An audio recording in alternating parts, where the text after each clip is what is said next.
The bell of the Hagia Sophia rang at the third hour, as it had for 916 years. The sound left the bronze, climbed the dome, spread across the rooftops of the Queen of Cities, and somewhere between the cathedral and the sea walls, it arrived wrong. No one could say how. A baker on the Mies paused with his hand above the dough. A woman drawing water at a cistern in the fourth hill looked up.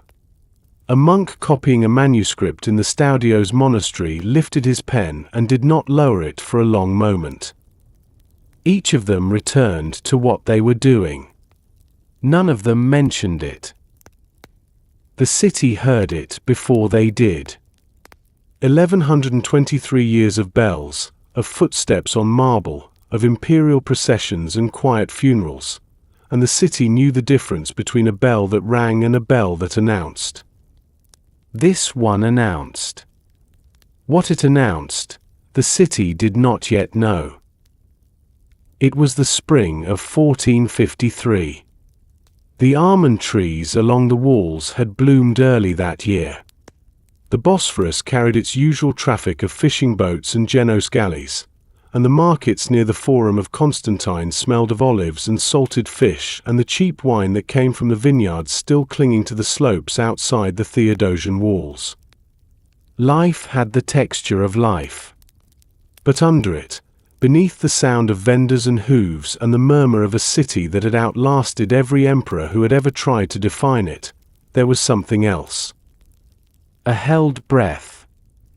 The kind of stillness that exists only inside a body that knows it is about to be touched.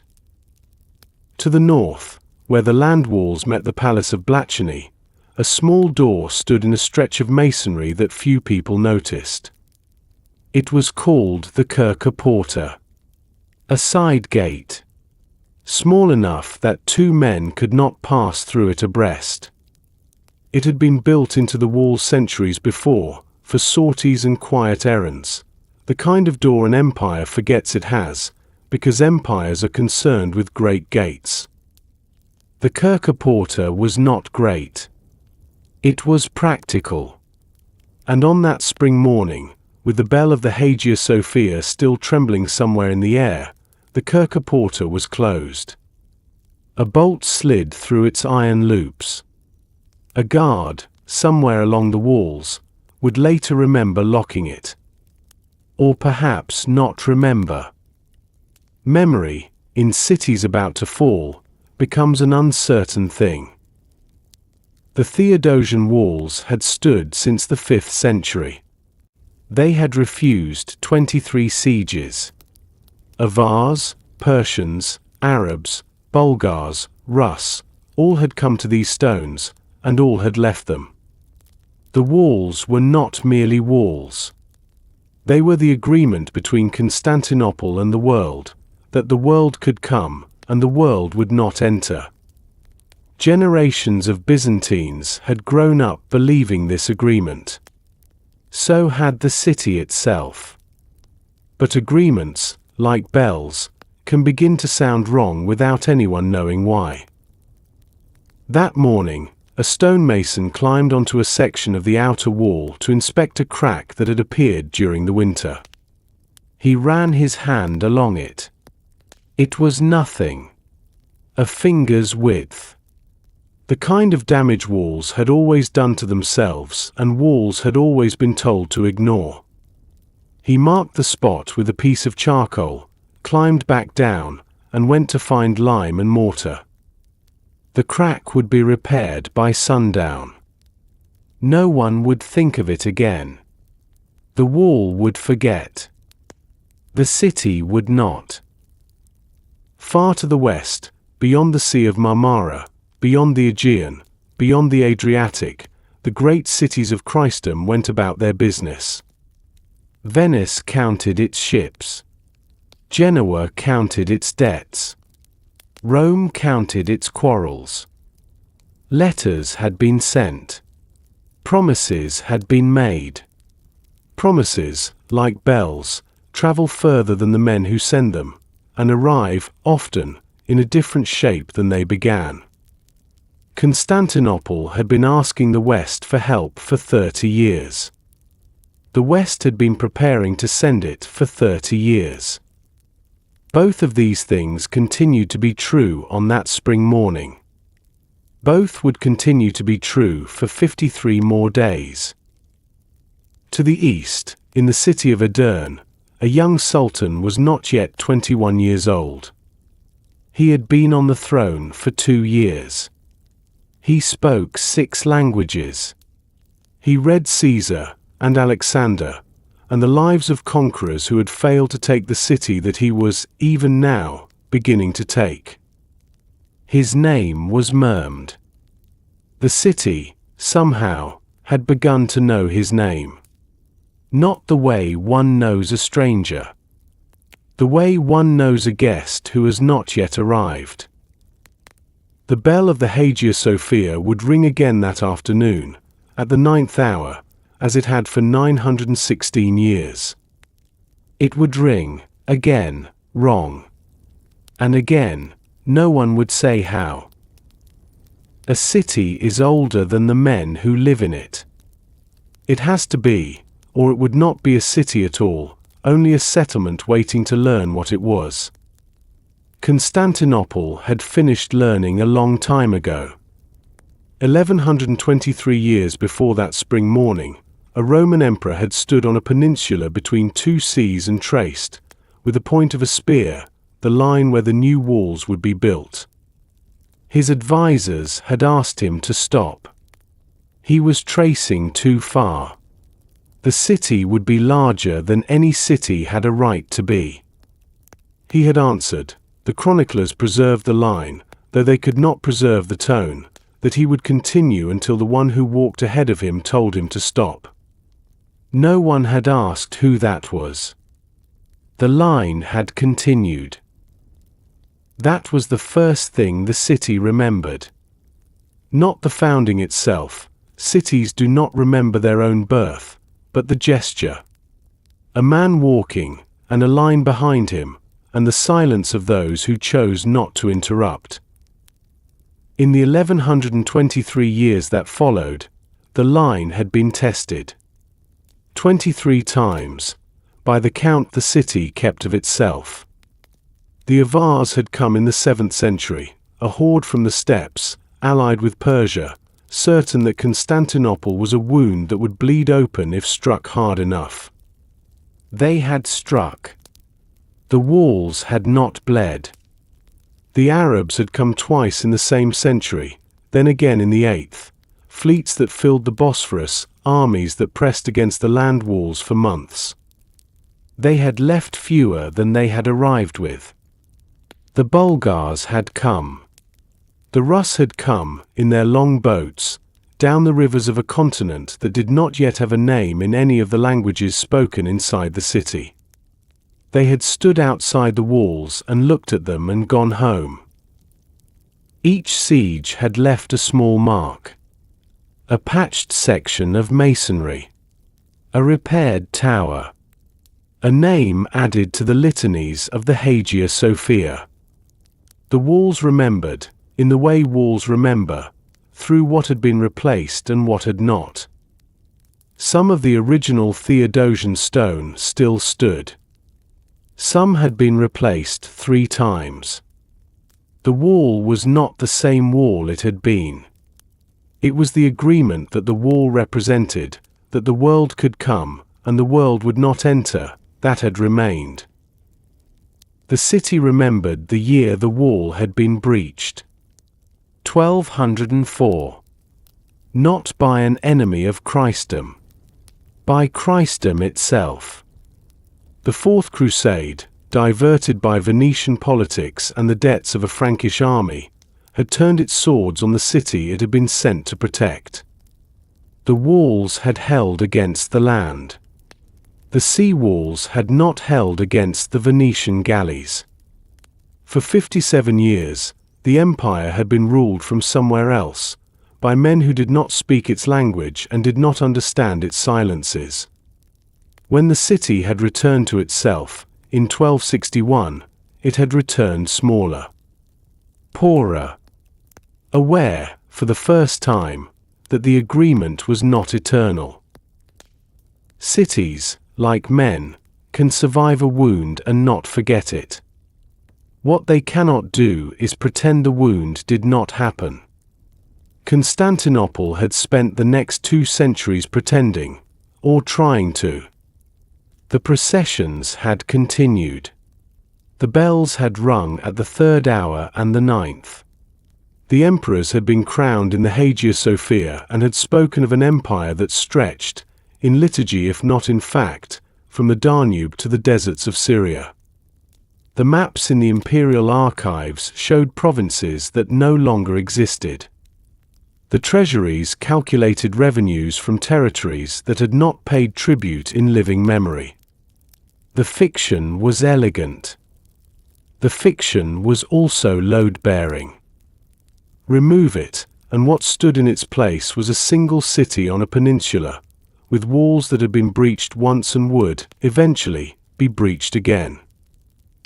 By 1453, the empire was the city, and a few scattered fragments of the Peloponnese, and the trade colonies of Trebizond on the far side of the Black Sea. The population inside the walls had fallen to perhaps 50,000. In the time of Justinian, it had been 500,000. Whole districts inside the walls were empty, fields where houses had been, orchards where forums had stood. A traveller arriving at the Golden Gate could walk for an hour and pass more ruins than people. The city had become, in some quiet way, its own monument. And along the land walls, in a stretch of masonry near the Palace of Blachany, there was a small door. The Kirche Porta. It had been built in a different century, for a different city, when the population had been larger, when the suburbs outside the walls had been worth visiting on foot, when small doors had purposes that did not need to be written down. In recent decades, no one was entirely sure who maintained it. A clerk in the Imperial Works Office had it on a list. A captain of the Wall Guard had it in a roster. The last time it had been inspected, the inspector had written the words intact and serviceable in the margin, and the margin had been filed, and the file had not been opened since. The Kirche Porta was, in every sense that mattered, remembered. It was also, in every sense that mattered, forgotten. The city remembered. The city forgot. The difference between the two had begun, that spring, to narrow. 240 kilometers to the west, in the city of Edirne, a forge had been burning for 14 months. It did not stop at night. It did not stop on holy days. The men who worked it slept in shifts in a hall built specifically for that purpose, near enough to the furnaces that the heat reached them through the walls and kept them, even in their sleep, half aware of what was being made. What was being made had no name yet. When it was finished, the chroniclers would call it simply the Great Gun. The man who had designed it called it nothing at all. He had stopped naming things some time before. His name was Orban. He was Hungarian, or perhaps Transylvanian. The chroniclers disagreed, and he himself, when asked, had been imprecise on the matter. He had come to Constantinople first. A year earlier, he had offered his services to the emperor. He could cast a gun, he had said, of a size that would change what a wall meant. The emperor had been unable to pay him what he asked. The emperor had been unable to pay him much of anything at all. Orban had crossed the walls one morning, walked east, and presented the same offer in Edirne. The young sultan had paid him 4 times what he asked. Then he had asked whether the gun could destroy the walls of Constantinople. Orban had said, "The walls of Babylon, if you wish." The Sultan had not smiled. He had nodded once, and ordered the forge built, and given Orban every man and every measure of bronze that he asked for. By the spring of 1453, the gun was nearly finished. It was 27 feet long. Its barrel was thick enough that a man could stand inside it with room to spare on either side. It would fire stone balls of 600 kilograms. No wall in the world had been built with such projectiles in mind. The walls of Theodosius had been designed against rams and ladders and trebuchets that threw stones a man could lift. This was a different kind of object. It was an argument the walls had never been asked to answer. Mehmed was 20 years old. He had been sultan twice, once briefly as a child, set aside by his father when the empire required an adult, and now again, since the death of that father 2 years before. The court at Edirne had not, at first, taken him seriously. The viziers who had served his father were older men, accustomed to a particular kind of caution. They had advised against the war that the young sultan was already planning before they understood that he was planning it. The chief vizier, Kandali Halil, had argued for restraint. The city had defeated every previous attempt. The Genoese and Venetians would not permit it to fall. The Pope would call a crusade. The young sultan had listened. He had thanked his vizier for the counsel. He had then done exactly what he had intended to do from the beginning. He spoke 6 languages: Turkish, Arabic, Persian, Greek, Latin, Hebrew. He read campaign histories in their original tongues. Caesar in Latin. Arrian's account of Alexander in Greek. Among the books that survived in his library was a copy of Strabo's geography, annotated in his own hand. The annotations concentrated on the descriptions of the Bosphorus and the city that occupied it. He had been studying Constantinople, in one form or another, since he had been old enough to study anything at all. The viziers who had advised restraint had not understood that for him, the city was not a question of policy. It was a question of identity. A man could not be the sultan he intended to be and leave that city in other hands. In Constantinople, the city did not yet know his face. It knew the shape of his approach. The way a body, in the deep part of sleep, registers a footstep in a far room, not loud enough to wake, but loud enough to enter the dream. The merchants who came from the east brought reports. A new fortress on the Bosphorus, built in 4 months, Rumilai Hisari, the throat cutter, raised at the narrowest point of the strait, where any ship passing between the Black Sea and the city could be fired upon from its walls. The fortress had been completed the previous autumn. A Venetian galley that had refused to lower its sails for inspection had been sunk at its base. Its captain had been impaled on the bank, in view of any ship that subsequently chose to pass. No ship had subsequently chosen to pass. The Black Sea, which had fed the city for centuries, was closed. In Edirne, the forge burned. Orban worked. The young sultan walked, in the early hours of the morning, in the gardens of his palace, and was overheard by a servant murmuring the names of the gates of Constantinople. He was not praying. He was rehearsing. The Charisian Gate. The Gate of Saint Romanus. The Golden Gate. One by one, he said them aloud, the way a man might say the names of relatives he was preparing to visit. On the 7th of April, the great gun would be moved from the forge. It would take 60 oxen and 400 men to move it. It would arrive at the walls of Constantinople 2 days before the city saw it. The first test firing had been conducted in Edirne the previous month. The chroniclers recorded what the people of the city had felt in their houses.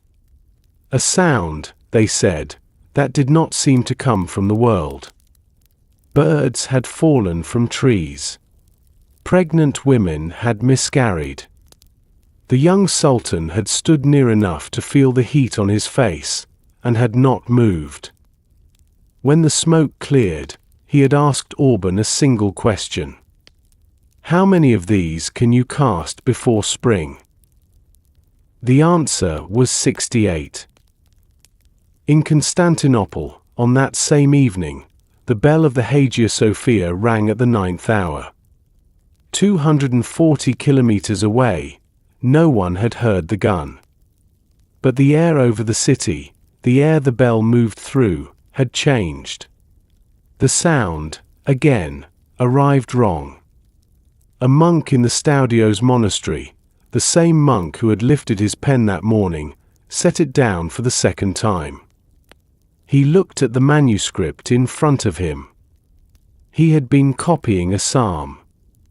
He read the line he had just finished. Asterisk, unless the Lord guards the city, the watchman stays awake in vain. Asterisk.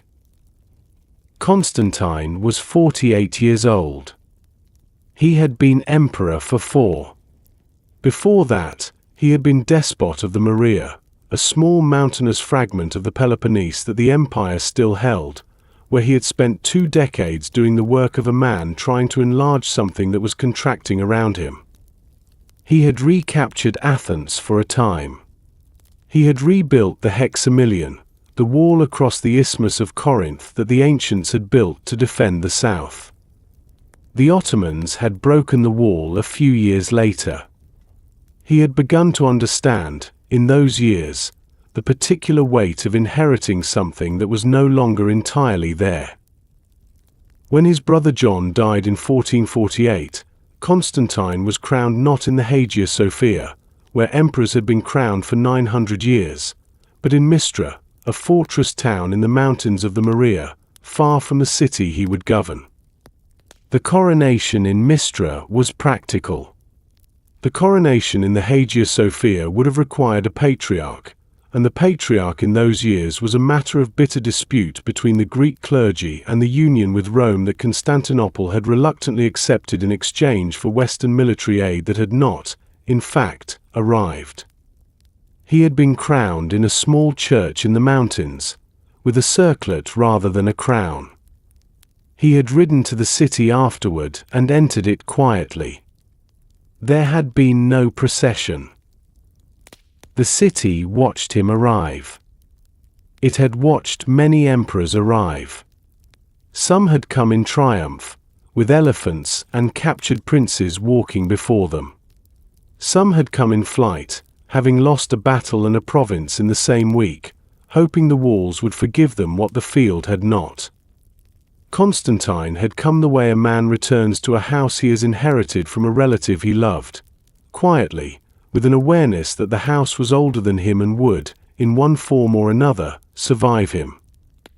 The city had noticed this.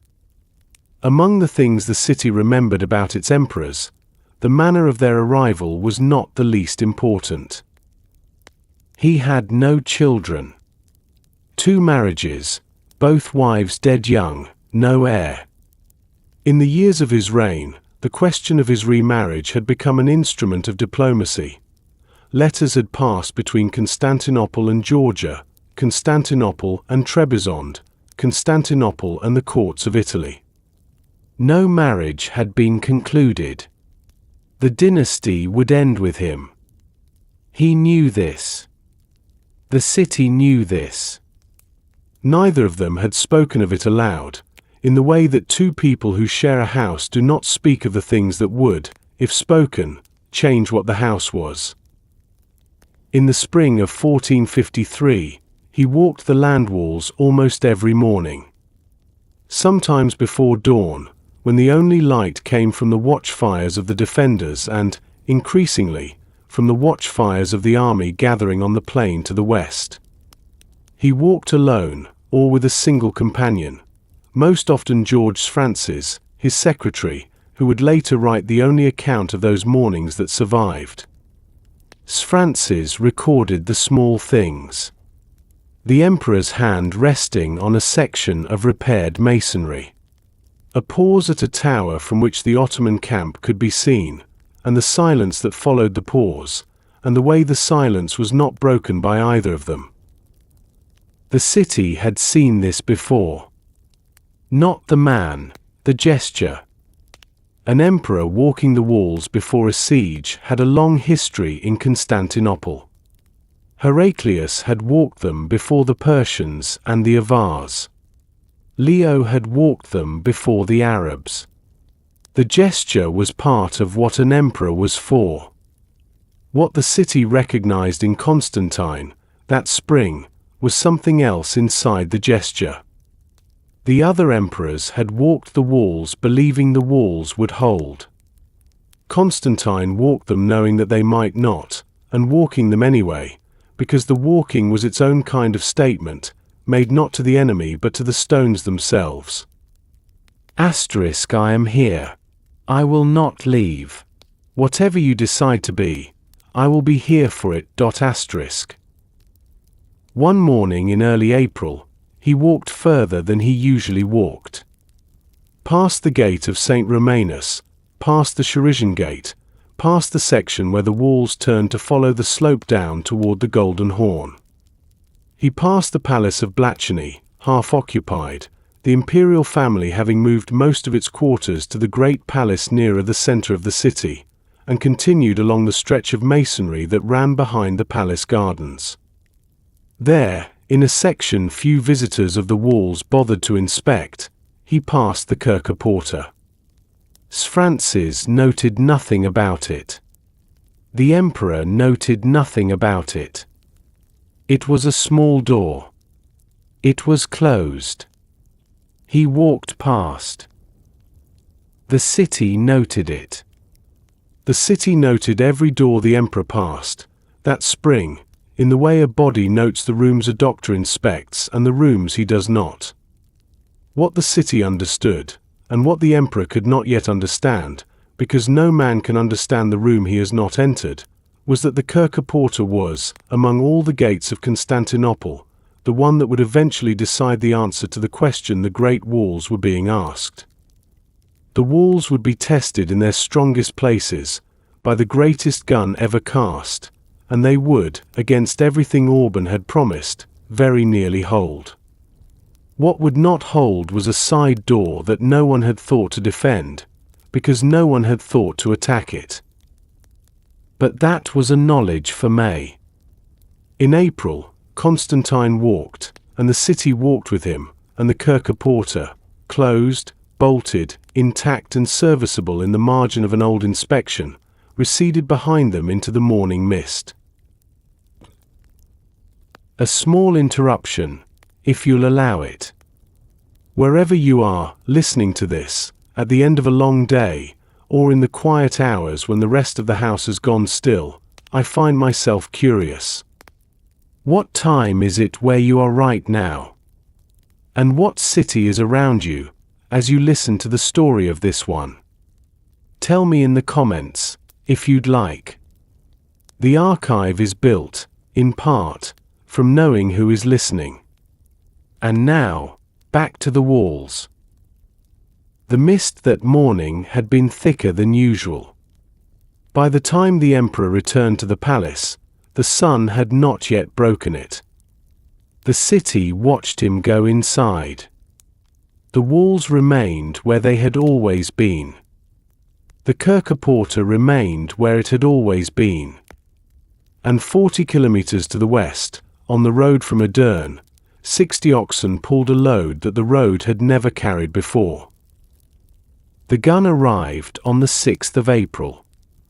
It had traveled 40 days from Edirne, pulled by 60 oxen, escorted by 400 men whose only task was to keep the road beneath it from collapsing. Bridges had been rebuilt along the route. Embankments had been widened. The road itself, in places, had been resurfaced, not for the army that would follow, but for the single object that preceded it. When it reached the plain outside the Theodosian walls, the men positioned it carefully, aligned it against the section of wall between the gate of St. Romanus and the gate of Cherisius, and waited. Orban was there. He had walked the last 20 kilometers beside it. When asked how long the alignment would take, he had answered, "As long as it takes." Inside the walls, the city watched the gun arrive without entirely understanding what it was watching. The defenders on the towers could see the shape of the thing, but the scale of it refused to settle in the eye. It looked, from a distance, like a fallen tree of dark metal. A few of them laughed. Most did not. The ones who had served in earlier campaigns recognized the silence that had begun to accumulate around the object, the way the men around it moved, the way no one shouted, the way the oxen had been led away as soon as their work was done. The first shot was fired on the 12th of April. Ducas, who would write one of the surviving chronicles of the siege, recorded what happened to those who heard it. The sound did not seem to come from the world. The walls shook in a way that walls were not supposed to shake. Pregnant women miscarried. Children fell from beds. Birds rose from the rooftops of the city in a single startled column and did not return for some time. The stone, 600 kilograms, fired with a charge of black powder the size of a man's body, struck the outer wall slightly south of the gate of St. Romanus. It did not pass through. It buried itself. The defenders ran to the point of impact. They expected a breach. What they found was a crater in the masonry the depth of a man's arm, not a hole through the wall, but a wound in it. The wall had absorbed the stone. They looked at one another. A few of them began to laugh again. An older soldier, a Genos, one of Justiniani's men, who had not yet arrived but whose advance party had reached the city the previous week, did not laugh. He said, in Italian, "Wait." The second shot was fired 90 minutes later. That was as fast as the gun could be reloaded, cooled with oil, swabbed, powder measured, stone seated, breech sealed, fuse cut, lit. 90 minutes, then a sound that did not come from the world, then another wound in the wall, this one slightly above the first. The third shot came 90 minutes after that. By the end of the first day of bombardment, the wall had absorbed 9 stones. A section of the outer wall, between 2 towers, had begun to lean. The city felt each impact in a different way than the men on the towers felt them. The men felt vibration. The city felt subtraction. Each stone that struck the wall took something out of the agreement the wall represented, not the masonry, but the certainty inside the masonry. The wall would, by midnight on the 12th, still be standing. What had begun to leave it was older than standing. Inside the city, the response was organized in the only way the city knew how to organize itself. The defenders moved earth and beams to the damaged section. Wooden palisades were raised behind the cracks. Barrels of earth, of sand, of wet wool. The wool, soaked in vinegar, was meant to absorb the next stone the way the masonry had absorbed the first. The work was done at night, by lamplight. By morning, the section would look almost as it had the day before. Almost. But the city, which counted in centuries, recognized the difference between a wall and a wall that had been repaired in darkness with whatever could be carried. Constantine walked the impact site on the morning of the 13th. Francis was with him. The emperor stood for a long time looking at the crater in the outer wall, at the stone, half buried, that had not been pulled out because no one had yet decided what to do with a stone that size. He placed his hand on it. It was still warm. Francis wrote later that the emperor said nothing during this inspection. He only walked and looked, and at one point closed his eyes for several seconds, not in prayer, exactly, but in the gesture of a man checking whether something inside him was still there. When he opened them, he turned to the captain of that section of wall and gave a series of orders. The repairs were to continue. The men were to be rotated more frequently. The vinegar-soaked wool was to be doubled. Nothing in the orders suggested defeat. Nothing in the orders suggested that the emperor had heard, that morning, what the city had begun to hear. The bell of the Hagia Sophia rang at the 3rd hour that day, as it had the day before, as it had for 916 years. The sound left the bronze. It crossed the rooftops. Somewhere between the cathedral and the walls, it met a different sound traveling in the opposite direction, the deep, low pressure of the great gun being reloaded. The two sounds passed through each other. Neither survived the meeting unchanged. The bell continued. But the city, listening, heard the moment the bell stopped being the loudest thing in the air above it. There was a window in the sea walls, on the southern side of the city, from which a man could see all the way to the entrance of the Sea of Marmara. It had been built into a watchtower 3 centuries earlier, for exactly this purpose, to see ships before they arrived. In the spring of 1453, a watchman stood at this window every day from before dawn until after dusk. He had been told to look for sails of a particular kind. Venetian galleys. Genoese carracks. The promised fleet of the West, which had been promised for 30 years and was, the city had been assured, finally on its way. Each evening, when the light failed, the watchman descended the tower and reported what he had seen. Each evening, the report was the same. Nothing. The negotiations had begun in earnest 14 years earlier. In 1439, at the Council of Florence, the Eastern and Western churches had signed a formal union, an act of theological reconciliation that had, for the Byzantine delegation, a single practical meaning. Rome would call a crusade. Armies would come. The empire would survive. The patriarchs and bishops who had signed in Florence had returned to Constantinople expecting to be received as men who had saved the city. They had been received, instead, as men who had sold its soul. The Greek clergy and the Greek people had refused the union almost immediately. A common saying had taken hold in the city in the years that followed. Better the turban of the Sultan than the tiara of the Pope. The union, for which the city had given everything it still had to give in the realm of faith, did not bring a crusade. It brought letters. It brought delegations. It brought, eventually, a single man. Cardinal Isidore of Kiev arrived in October of 1452, 6 months before the siege. He brought with him 200 archers, paid for from his own resources, and the formal proclamation of the Union to be read in the Hagia Sophia. The proclamation was read on the 12th of December. Most of the city's population refused to attend.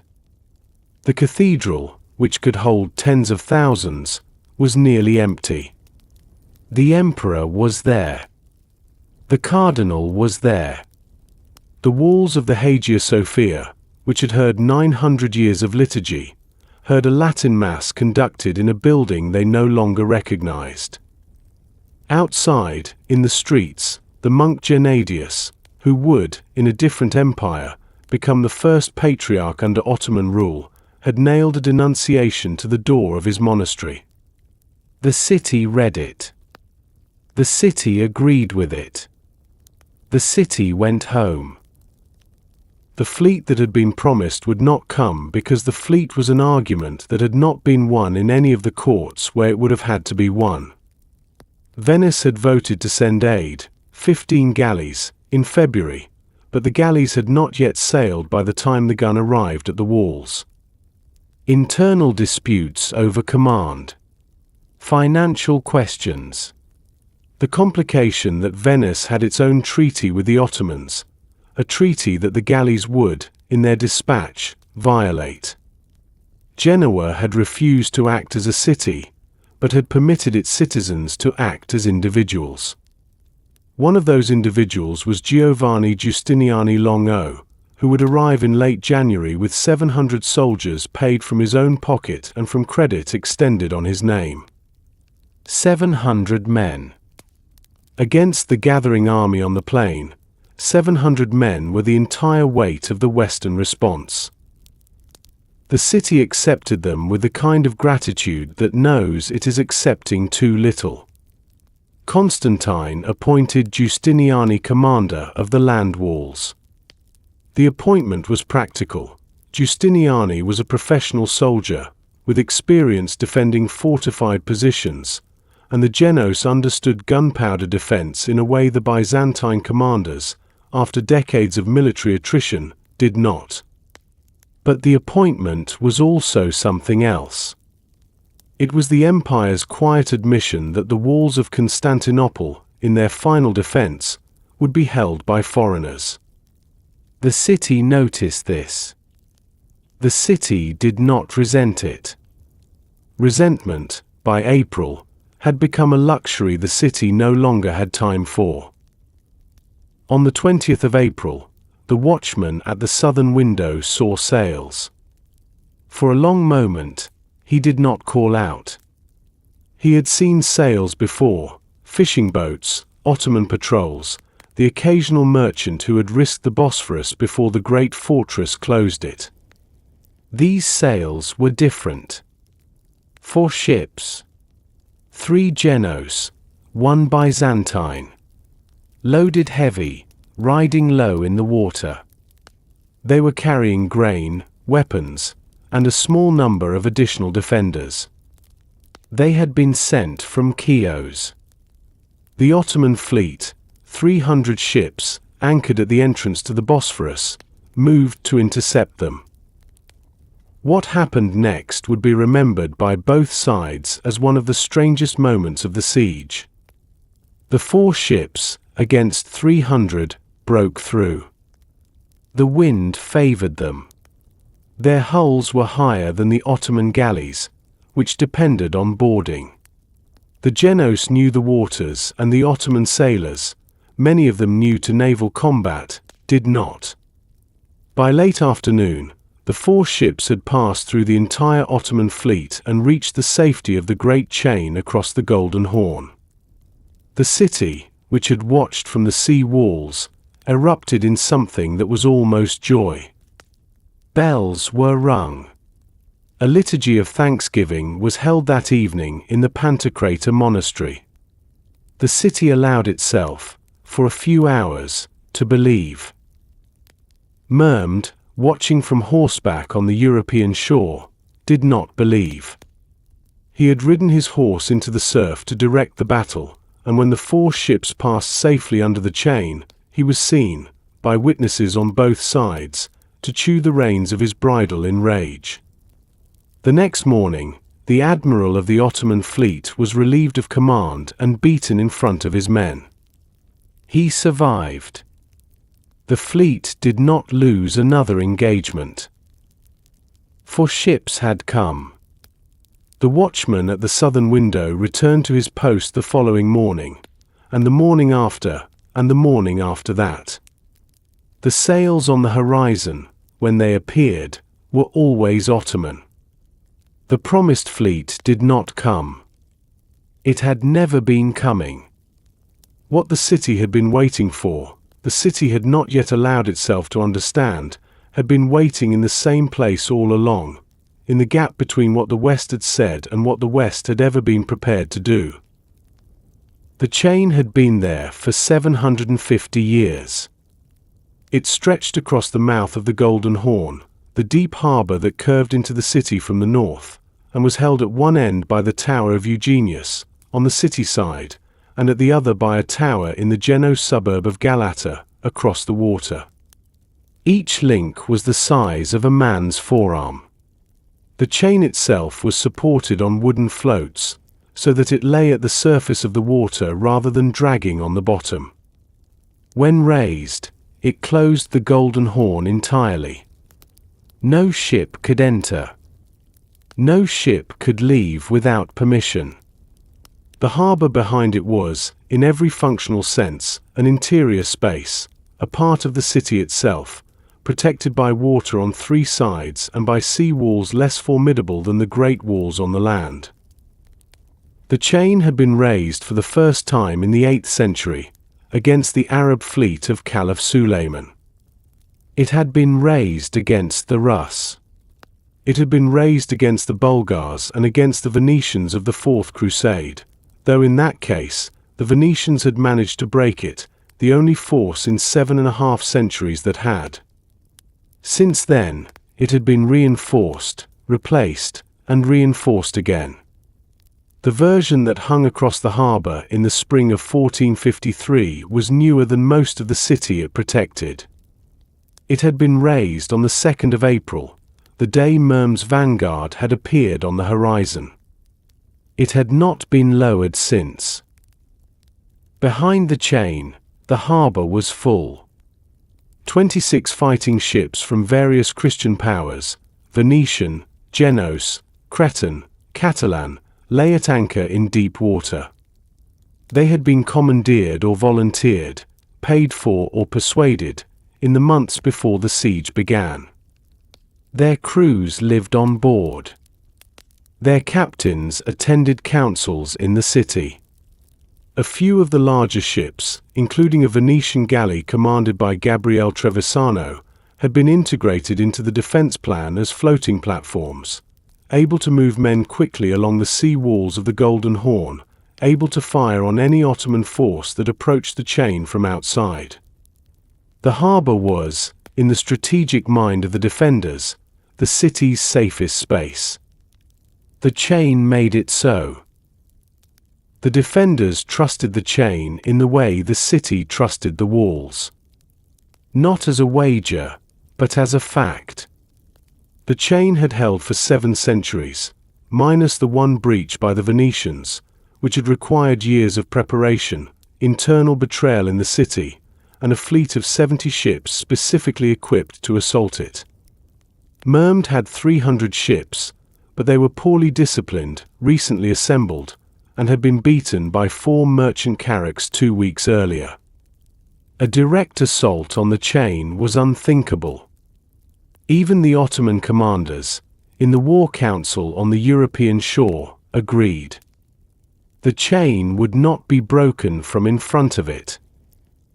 What this meant, in the calculation that governed the defenders, was that the entire northern flank of the city, the long stretch of sea walls along the Golden Horn, could be defended with fewer men. Constantine had perhaps 7,000 soldiers in total against an army of 60 to 80,000. Every man assigned to a wall was a man not available for another wall. Because the Golden Horn was sealed, the sea walls along it required only a watch.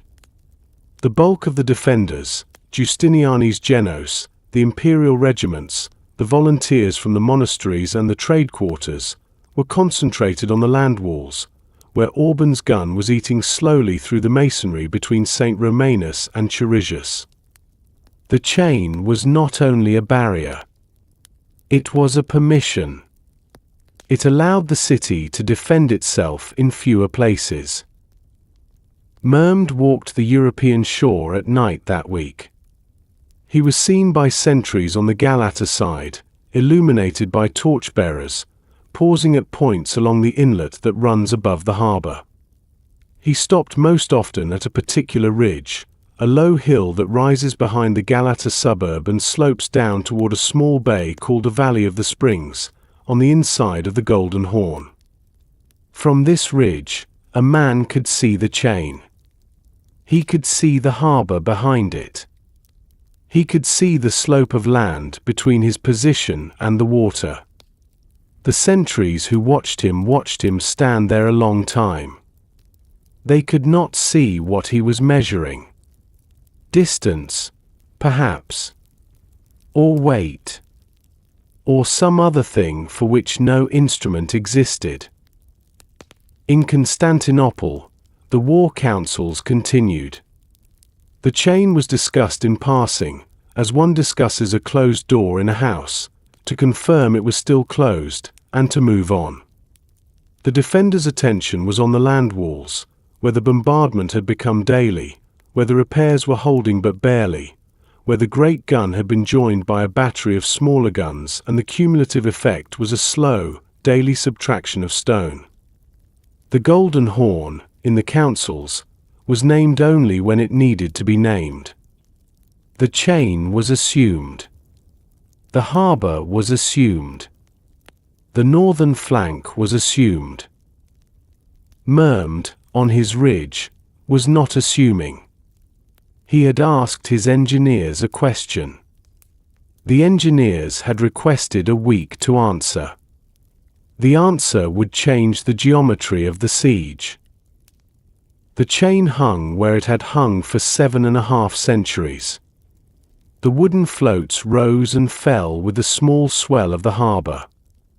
A gull landed on the central section in the afternoon of the 21st and sat there for some time, preening, watched by the captains of 2 ships on opposite sides of it who did not know each other and would never meet.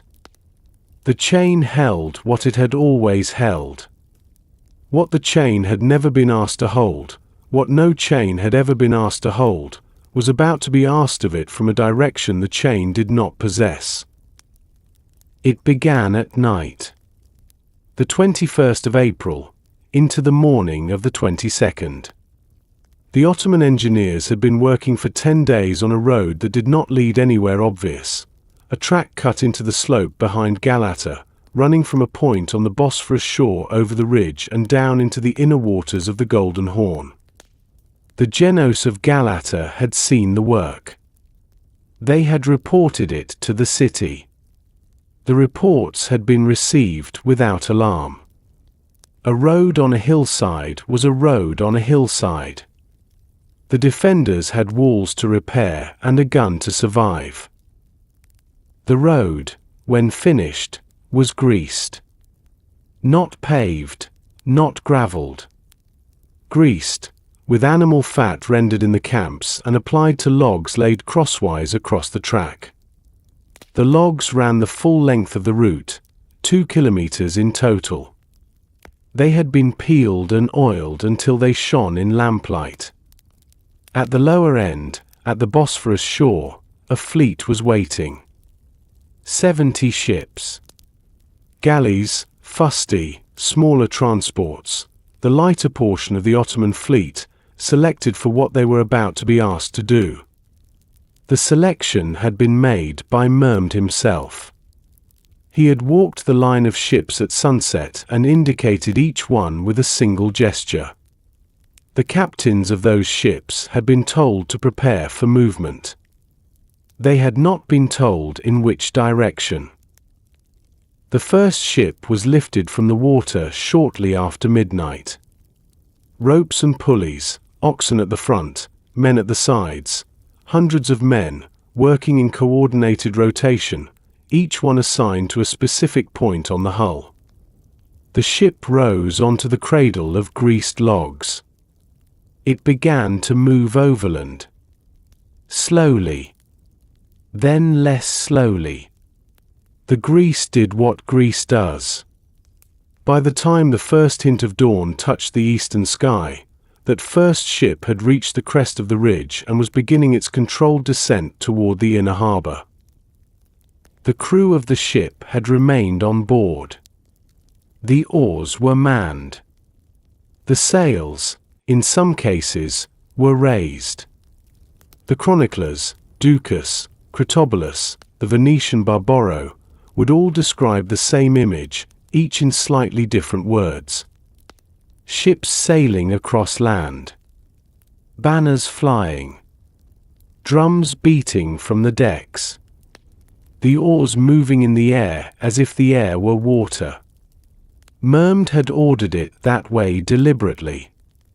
The act was not only a tactical movement. It was a statement.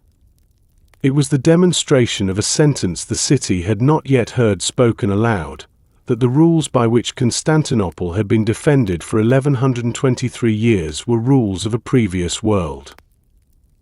The watchman on the sea walls saw them first. The light was thin. The mist was on the water.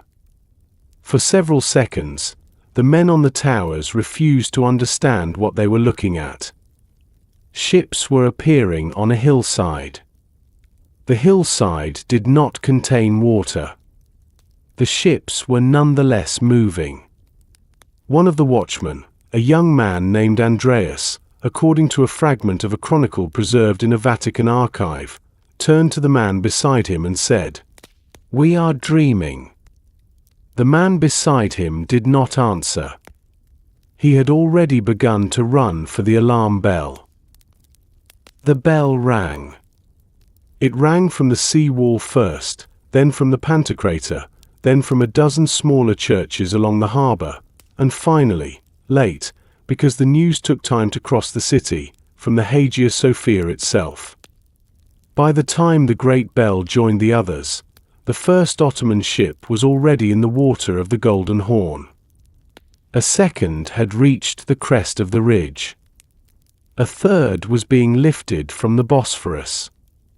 The procession would continue, ship by ship, for the rest of the morning. By noon, 70 ships had crossed the land and entered the harbour behind the chain. The chain was still raised. The chain had been a perfect defense against everything the chain had been designed to defend against. The chain remained, exactly, what it had always been. What had changed was not the chain but the world the chain existed in. Inside the city, the response was not panic. Panic would have been a smaller reaction. What the city felt, what the men on the walls felt, what the captains of the Christian fleet felt, what Constantine felt when Francis reached him with the report, was something colder than panic. A recalculation. Every assumption that had governed the defense had to be redone, in the span of a single morning, by men who had not slept. The northern flank, which had required a watch, now required an army. The Christian fleet, which had been safe inside the harbour, now had Ottoman ships behind it as well as in front. The sea walls along the Golden Horn, older, lower, less reinforced than the great land walls, were now a front line. Constantine stood at a window in the Palace of Blachany and looked north. From the window, he could see the harbour. He could see the Ottoman ships in water that had been Byzantine water that morning. Francis was beside him. The emperor did not speak for a long time. Then he said, in a voice that Francis recorded later only as quiet, "They have made the harbour part of the sea." Francis did not ask him to clarify. He understood what the emperor meant. Constantinople had been a peninsula defended on 3 sides by water. It was, as of that morning, a peninsula defended on 1 side by water and 3 sides by enemy. The city understood it before either of them said it. The thing that had defined Constantinople, the assumption that the world ended at the walls and could not enter, had been demonstrated, in the course of a single night, to be a thing that no longer applied. The walls had not fallen. The chain had not broken. They had been gone around. What the city had relied on was not destroyed. It was simply, and finally, beside the point. The processions began on the 24th of April. 2 days after the ships had crossed the land. 2 days during which the city had not slept properly, had not eaten on schedule, had not stopped speaking of what had happened in the harbor, and had then, on the third morning, gone quiet in the way cities go quiet when they have run out of words for what is happening to them. The patriarch ordered the processions. The relics were brought out. The most sacred of them, an icon attributed by tradition to the brush of Saint Luke himself, the Hodegetria, she who shows the way was lifted from her sanctuary in the monastery near the sea walls and carried into the streets. The icon had been carried before. Every Tuesday, for centuries, she had been taken in procession through the city, a weekly ritual that had become so much a part of Constantinople that the day of the week and the path of the icon had merged in the public mind. But these processions were different. They were not weekly. They were not scheduled by the liturgical calendar. They were called when the city had begun to understand that something larger than itself was approaching, and that the approach could not be stopped by walls. The icon was made of wood. She was painted in the dark Byzantine manner, gold leaf for the halo, deep umber for the robes of the Virgin, the Christ child seated on her left arm with his right hand raised in blessing.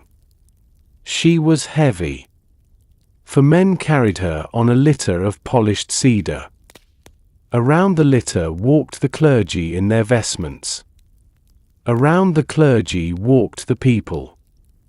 Thousands of them, by the second day of the processions. The city had not gathered in such numbers since the coronation feasts of previous centuries. But this gathering had no celebration in it. It moved through the streets the way blood moves through a body that has begun to lose pressure, visibly, but slower than the moment requires. The route was the same each day. From the monastery of the Hodegarn, where the icon was kept, west along the Mies, past the column of Constantine, past the forum of Theodosius, all the way to the land walls and back. The procession would pause at certain churches. Prayers would be sung. The icon would be touched by those who could reach her. Bread would be blessed and distributed. Then the procession would continue. By the time it returned to the monastery in the evening, the city had walked the length of itself in supplication. The prayers were ancient. They had been used at every siege the city remembered. O Lord, who established this city as a refuge for thy people.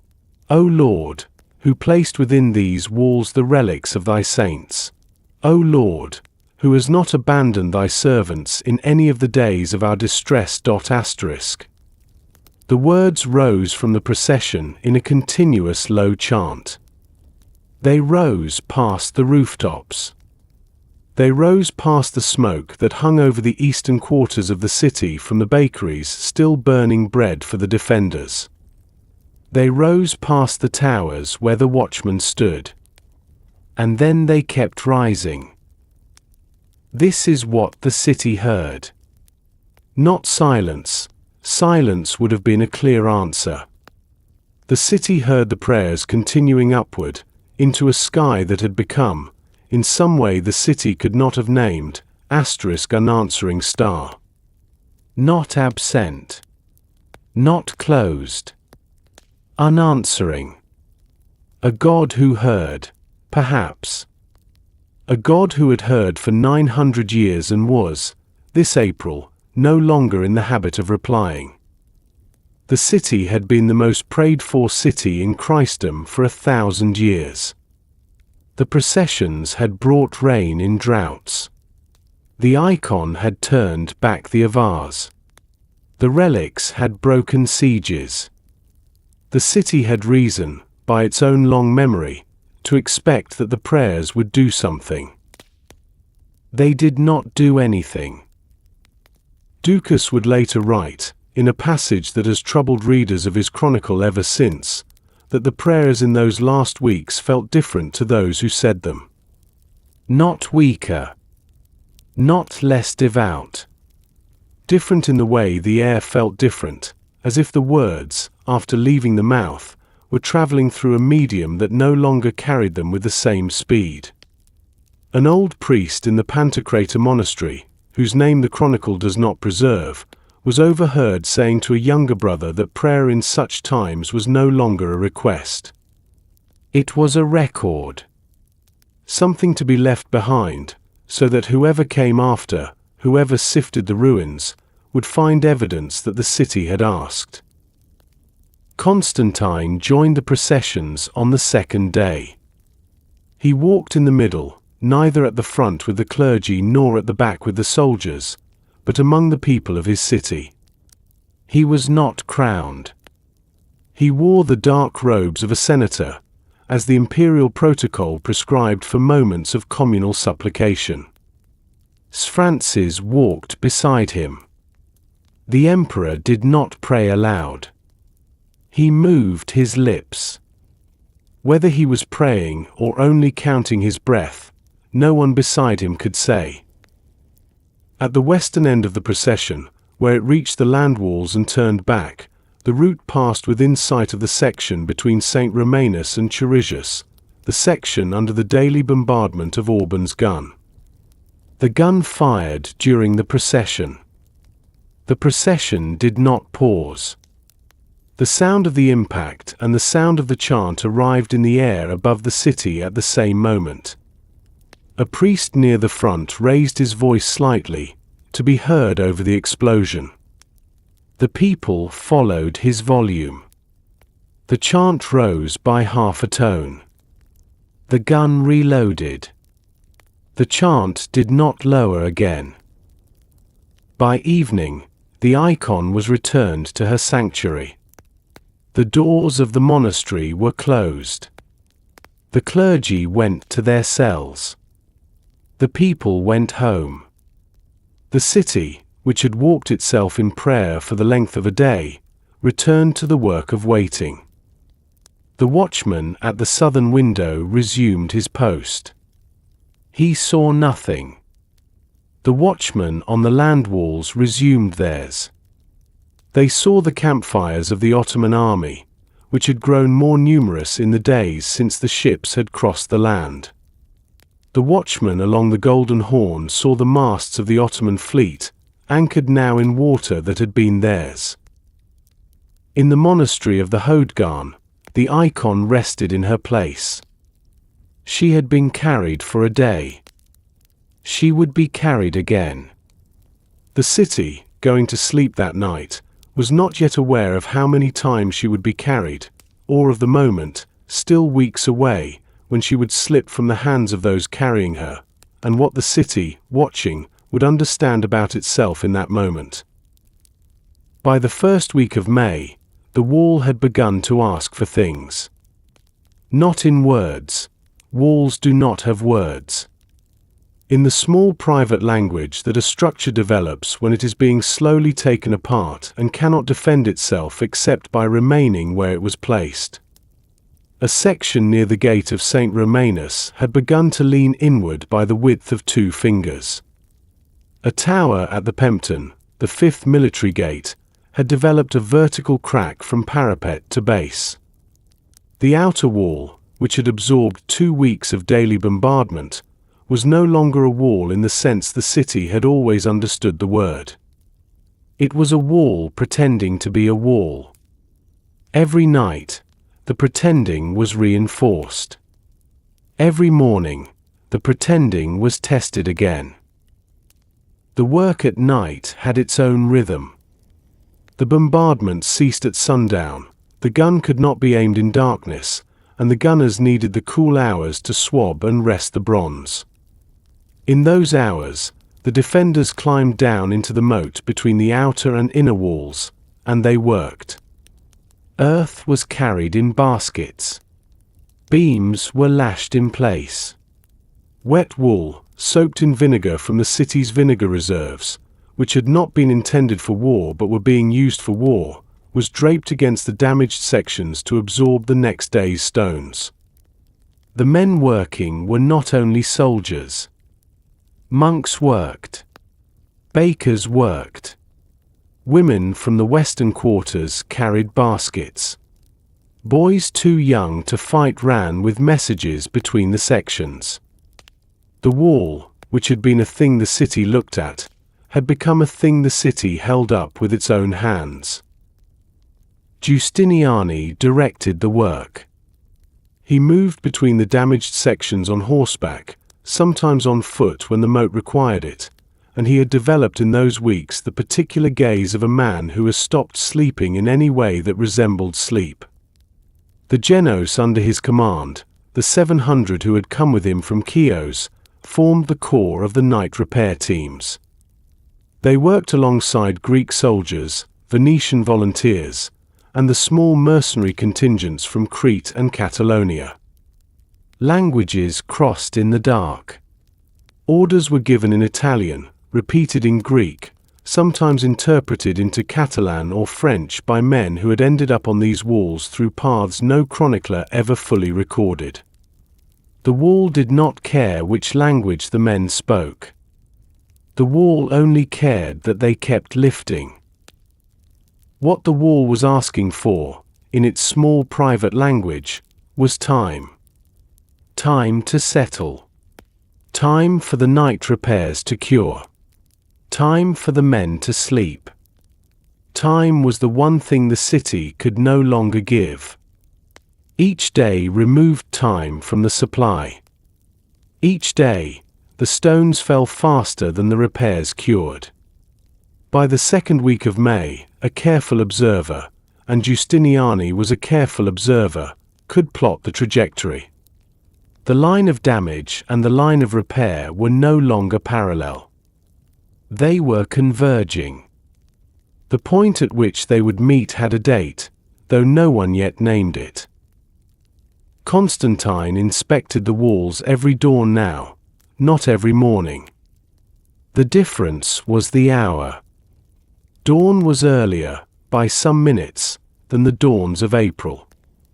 He arrived at the walls while the night work was still finishing, and he walked the line of damage with the captains of each section. The captains reported the night's repairs. The emperor listened. He asked few questions. What he asked, when he asked, was specific. How many baskets of earth had moved between the third and the fourth hour? How many beams remained in reserve at the workshops near the Sherizian gate? He had learned to ask the questions that admitted only numerical answers. The other questions could not yet be asked. On the morning of the 7th of May, his walk took him farther than usual. Past the heavy fighting sections, past the towers that received Alban's daily attention, all the way to the northern end of the land walls where they met the palace of Blachany. The bombardment had not yet reached this section in serious force. Myrmid had concentrated his guns on the middle of the line, where the walls were straightest and the approach for the army most direct. The Blachany section was, for the moment, quiet. The emperor walked it anyway. The emperor walked everything now. He passed the Kirka Porta. He paused.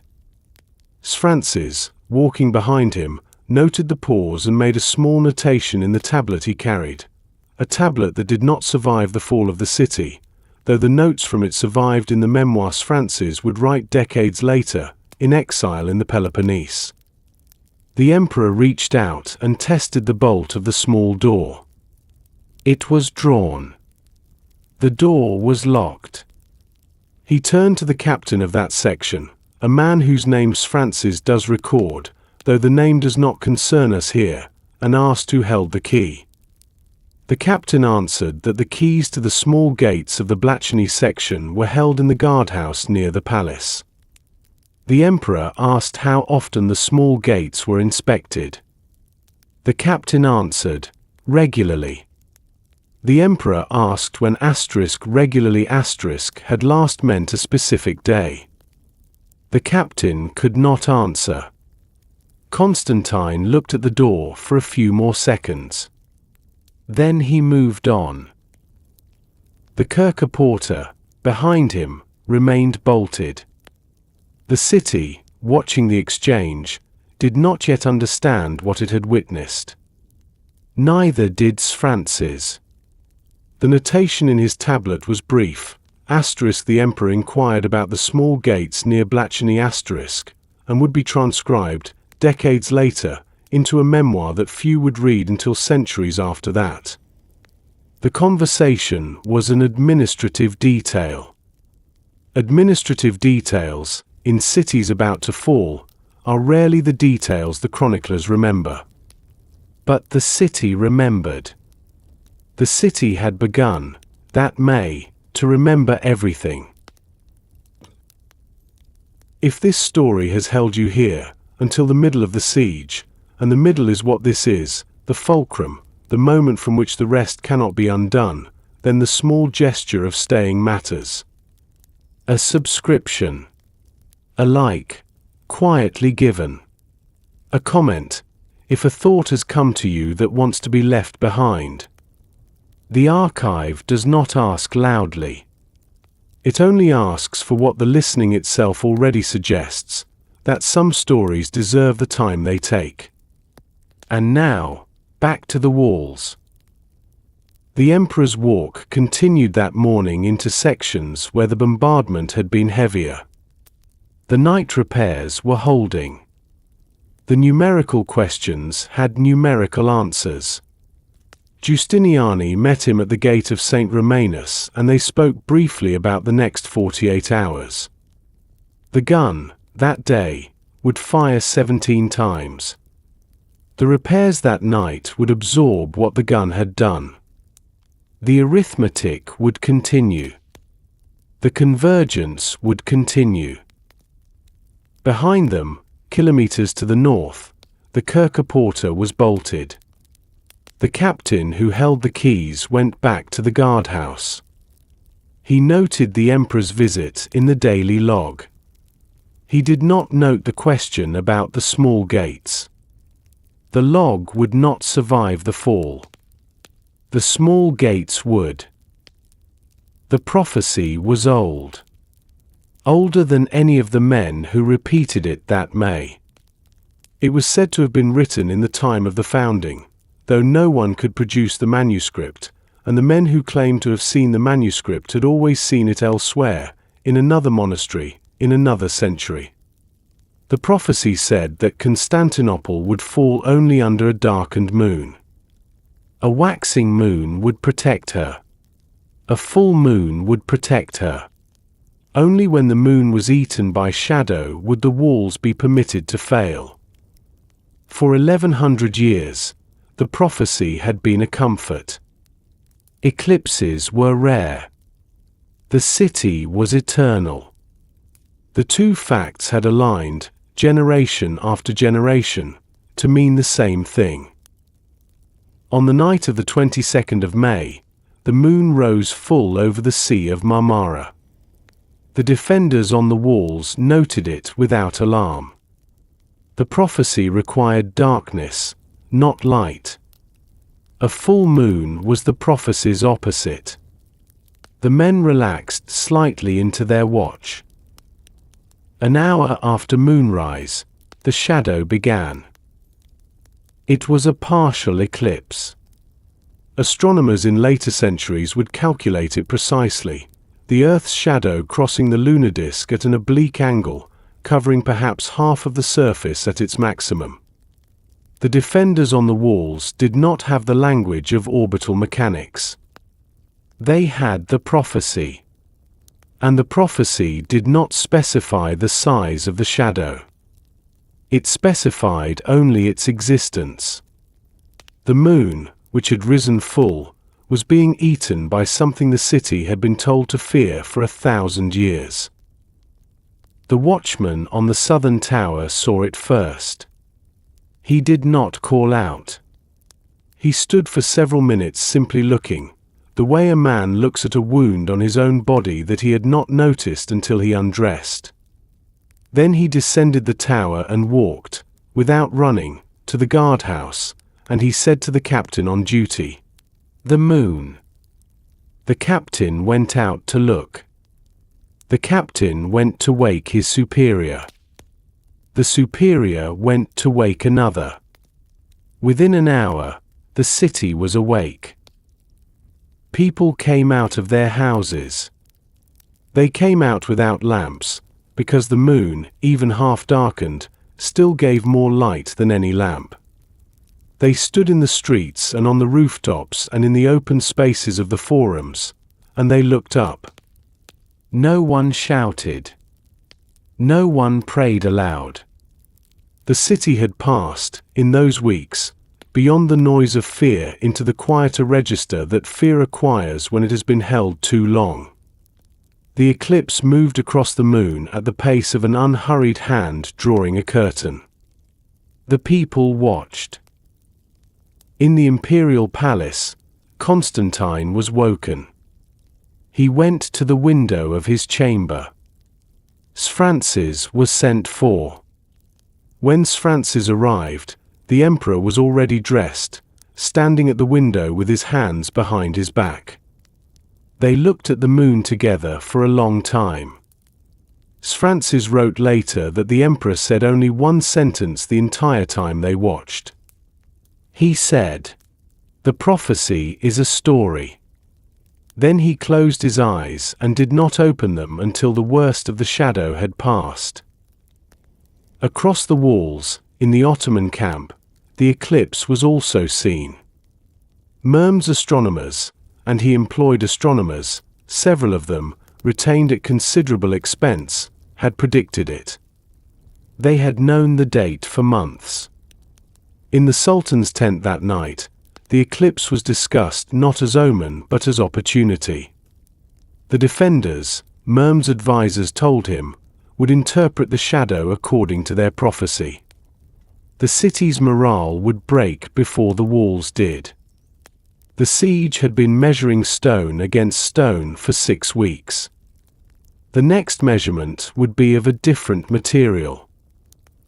The shadow on the moon receded slowly. By the small hours of the morning, the disk was full again, restored, complete, returned to the city. But the city had seen what it had seen. A restored moon, after an eclipse, is not the same moon. Astronomically, it is. In the eye of a city that has been told for 1,000 years what a shadow on the moon would mean, it is not. People went back inside. Not to sleep. Sleep had become, by May, something most of the city did in fragments, between bombardments, between processions, between the small alarms that ran along the walls at irregular hours. The eclipse had taken the fragment of sleep that night was meant to provide. In its place, the city had received a confirmation. The prophecy had been a story, as the emperor had said. But stories, when they describe what is happening, become something the city cannot easily distinguish from the thing itself. In the monastery of the Hodgan, the icon was taken from her sanctuary before dawn. The patriarch had ordered an unscheduled procession for the following day. The icon would be carried again. The route would be longer than usual. The prayers would be the ancient prayers. The city, walking, would ask once more, though by now the asking had a different quality, because the city had begun to understand what it had not allowed itself to understand for centuries. That asking is not the same as being answered, and that the long silence between the two had been, perhaps, the only true answer the city had ever received. On the wall near Blachany, a young soldier on watch saw the last sliver of shadow leave the moon. He crossed himself. He turned to walk his round.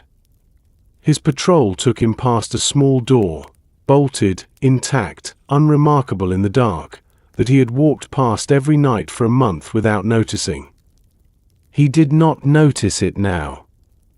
The Kerkerporter did not announce itself. It only waited. The procession set out at the 3rd hour of the 23rd of May, the morning after the eclipse. The Patriarch had ordered the longest route, from the monastery of the Hodgarn, through the central quarters, west to the land walls, north along the inner perimeter, back through the Petaion and the Fanar, and home. It would take most of the day. The icon, lifted from her sanctuary by 4 bearers, began her path through a city that had not slept. She was heavier than usual that morning. The bearers commented on it to one another. They had carried her for years, every Tuesday, every emergency, every public moment that required her presence, and they knew her weight the way a man knows the weight of a tool he has used since childhood. That morning, the cedar litter pressed harder into their shoulders than they remembered it pressing. The wood of the icon herself, painted 7 centuries earlier, was the same wood it had always been. Nothing about her had changed. The bearers exchanged looks. They did not speak. The procession moved slowly along the Mies. Thousands walked behind. The chants rose. Past the column of Constantine, its porphyry darkened by 1,000 years of weather and smoke, past the cisterns, past the shuttered shops of the goldsmiths who had buried their stock weeks before. The city walked beside her. The city, that morning, was not certain who was carrying whom. It happened near the Forum of Theodosius.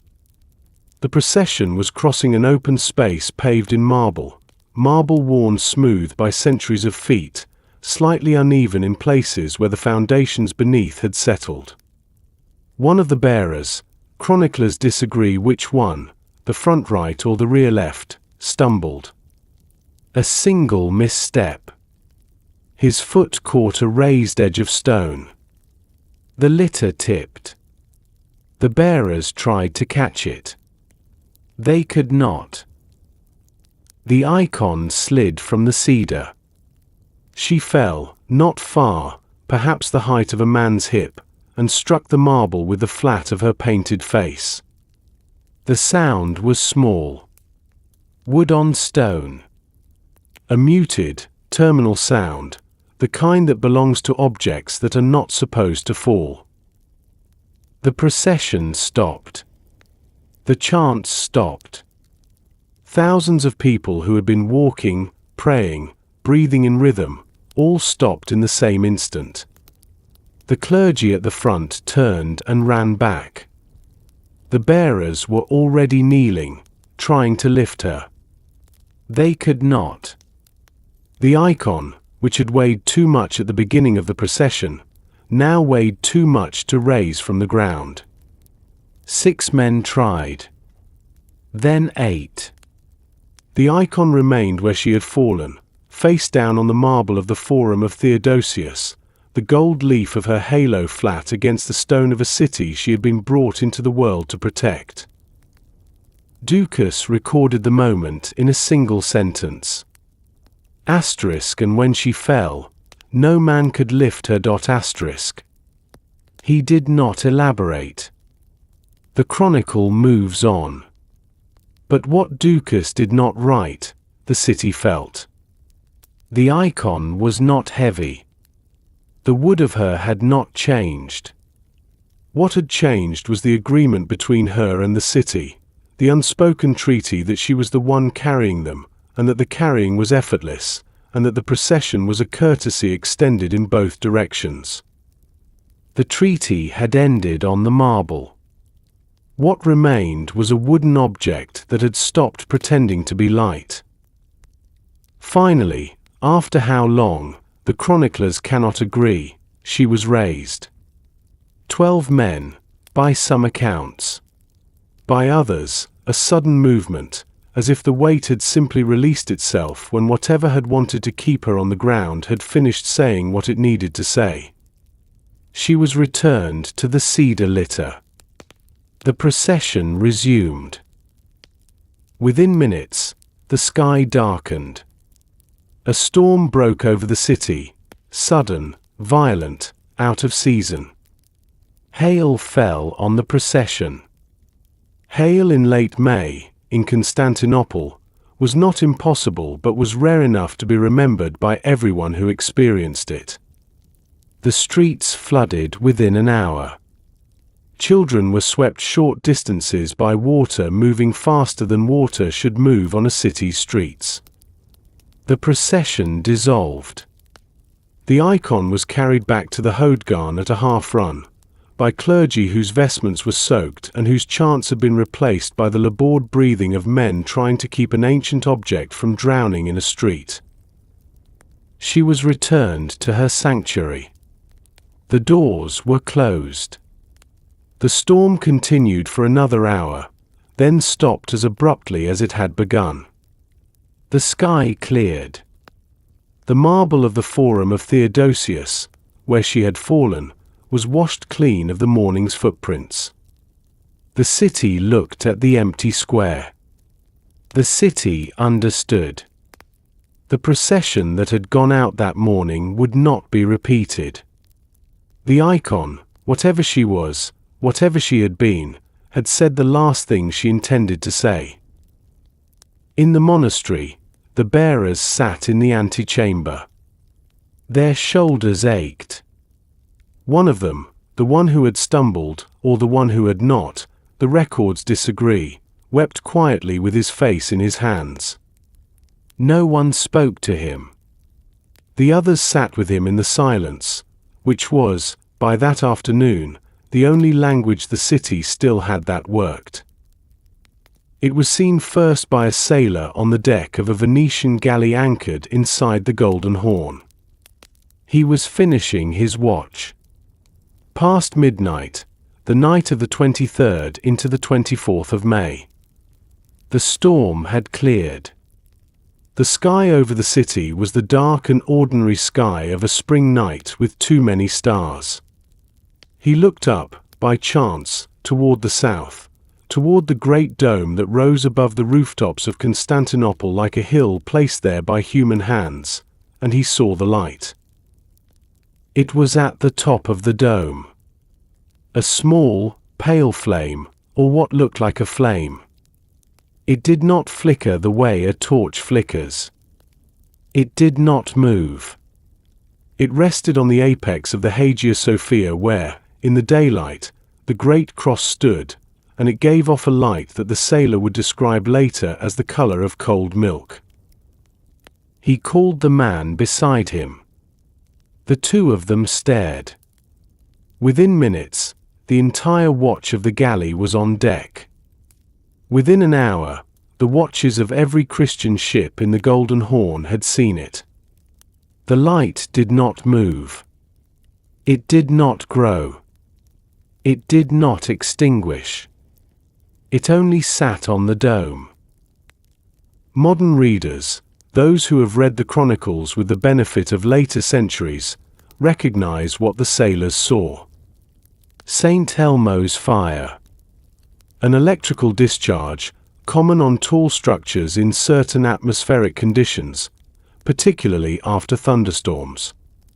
The storm that had drowned the procession the previous morning had charged the air for hours afterward. The dome of the Hagia Sophia, the highest point in the city, capped in metal, was exactly the kind of structure on which such a discharge would settle. The phenomenon was, in 1453, not known by that name. What it was called in the city that night was something older. The Patriarch was woken. The clergy of the Hagia Sophia were summoned. They climbed the inner stairs of the cathedral, up to the gallery beneath the dome, and from there they looked up. The light was inside the dome as well as outside. It pulsed faintly on the gold of the mosaics. A young deacon, who would survive the fall and write his memoir in a monastery in Crete 40 years later, recorded what the Patriarch said when he saw it. The Patriarch said nothing. He sat down on the marble floor of the gallery, and he placed his palms flat against the stone, and he stayed in that position for the duration of what he was witnessing. The deacon understood, watching him, that the patriarch was not praying. He was receiving. The light remained on the dome for most of the night. The Ottoman camp, across the walls, also saw it. Merm's astronomers came to his tent. They explained what they could. Mermd listened. The astronomers gave him an interpretation that suited his ambition. The light, they said, was the divine glory abandoning the cathedral, withdrawing from the city it had inhabited for 9 centuries, preparing to find a new dwelling. Mermd accepted the interpretation. Whether he believed it, the chronicles do not say. What they say is that he ordered an additional ration of meat distributed to his men the following day. The army was to be told that the city's god had left her. Inside the walls, no such interpretation needed to be given. The city had reached it on its own. Before dawn, word had spread to every quarter. Fishermen had told dockworkers had told market women had told their neighbors, that the glory of the Lord had risen from the Hagia Sophia and would not be coming back. People stood in the streets and in the open spaces and watched the dome. They did not cry out. Crying out belonged to an earlier register of grief. What the city did, that night, was lower its head. Constantine was informed shortly before dawn. Francis brought the report personally. The emperor was already dressed. He did not go to the cathedral. He went, instead, to the walls. Alone, this time, Francis was sent on another errand, and the captains of the wall sections were busy with the morning's preparations. The emperor walked north. He passed the gate of St. Romanus. He passed the Charisian gate. He passed the section near Blachany where the damage was lightest and the bombardment had not yet concentrated. He stopped where he had stopped before. He did not approach the door. He stood, perhaps 30 paces from it, and he looked at it for several minutes in the early light. The Kirche Porta was bolted. He could see, even from where he stood, that it was bolted. What he was looking at was not the door. It was something only he could see now, the gap between what the door was and what the door meant, the way a man on the last morning of his life sees the difference between a key in a lock and the room the key is supposed to protect. He stood there until the sun rose. Then he turned and walked back toward the palace. The light on the dome was gone by sunrise. The Hagia Sophia stood where it had always stood. The cross at the apex caught the first light of the day the way it had caught the first light of every day for 916 years. Inside the cathedral, the patriarch had not yet stood up from the marble floor. A city does not know what it is for a long time. It performs itself, the markets, the liturgies, the bells at the appointed hours, the slow arithmetic of taxes and harvests and processions, and the performance is so continuous that no one inside it has reason to ask what is being performed. The city is the performance. The performance is the city. The question of what lies beneath the performance does not arise. It arises only when the performance begins to falter. When the bell sounds wrong. When the icon will not be lifted. When the light on the dome rises and does not return. Then, for the first time, the city sees itself from a small distance, not as performance, but as something the performance had been concealing. On the morning of the 27th of May, Constantinople saw itself. Not the people. The city. The morning was unremarkable. The bombardment had continued through the night.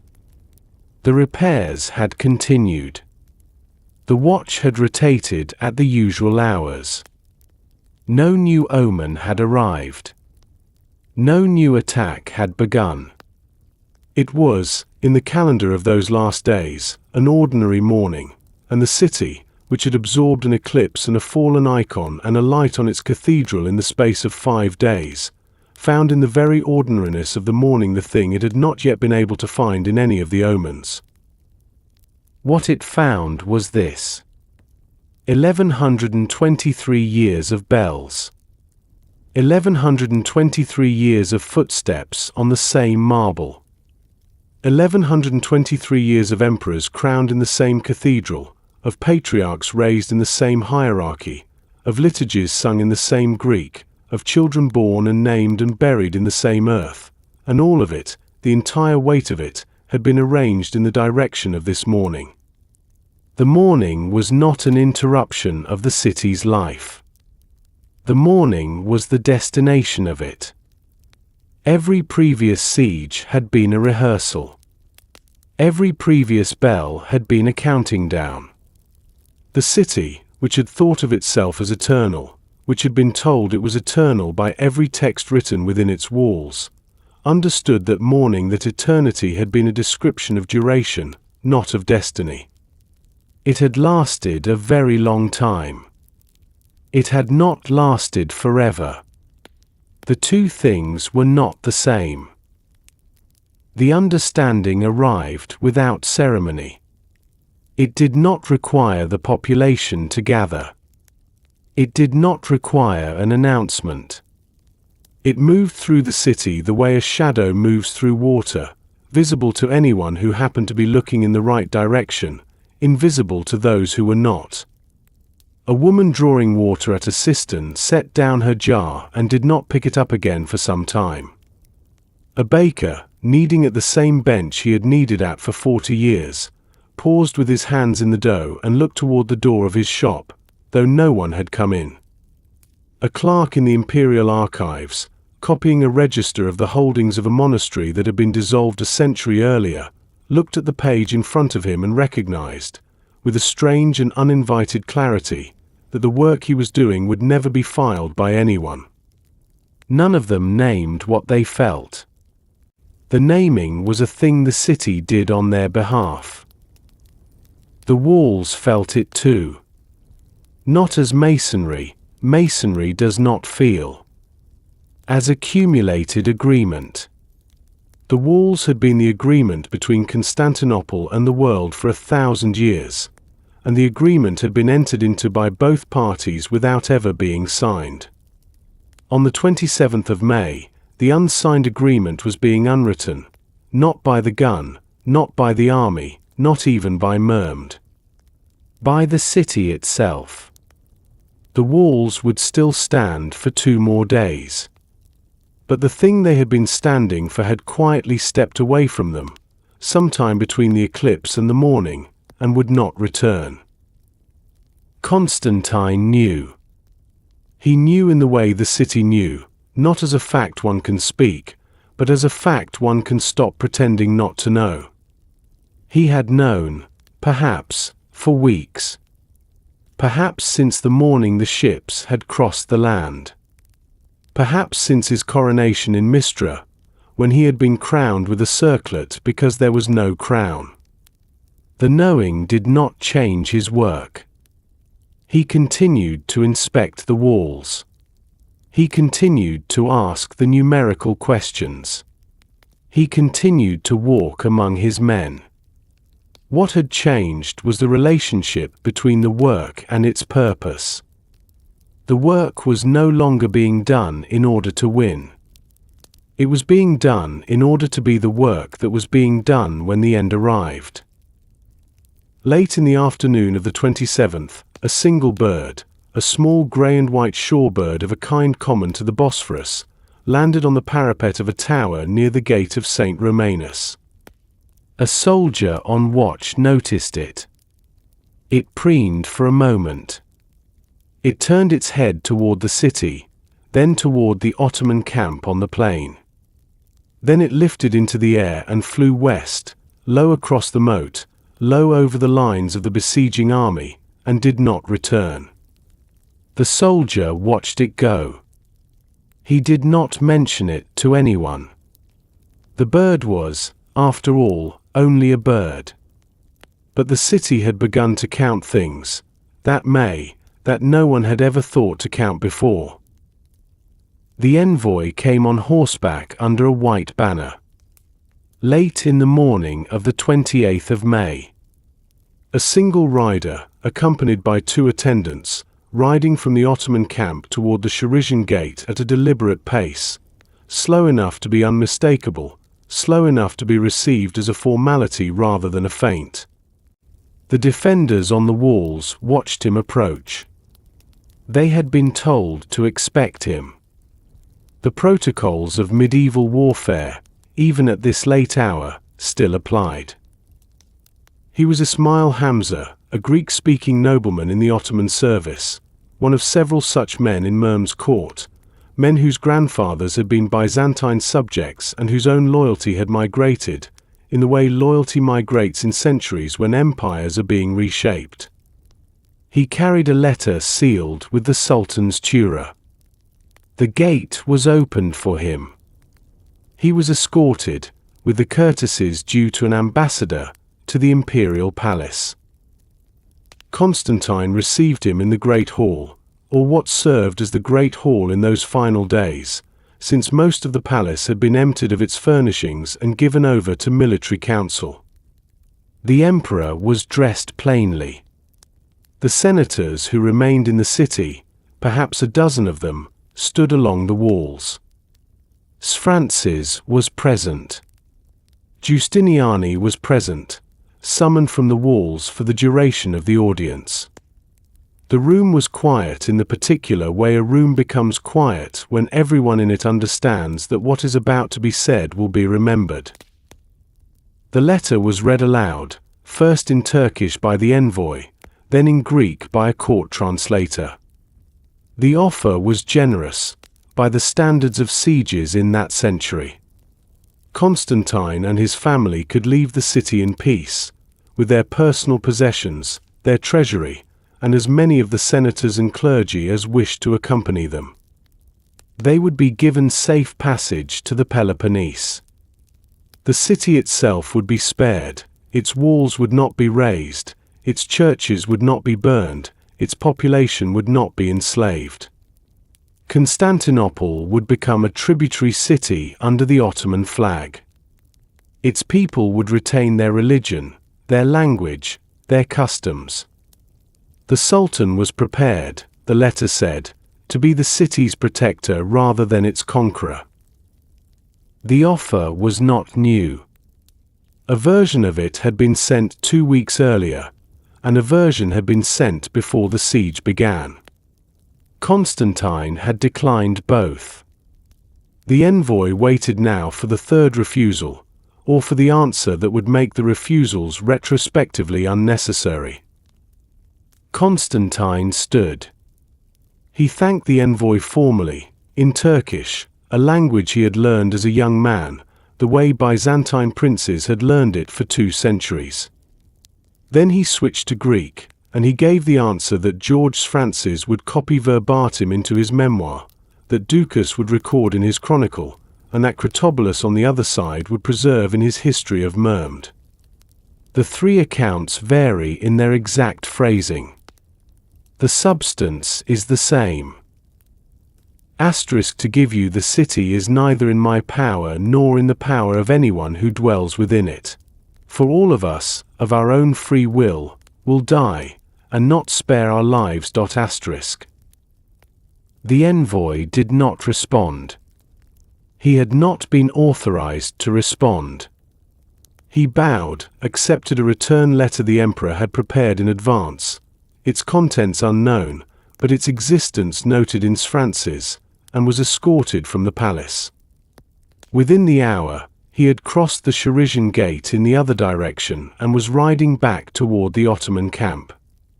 The white banner was lowered when he reached the lines. The formal channel between the two armies was closed.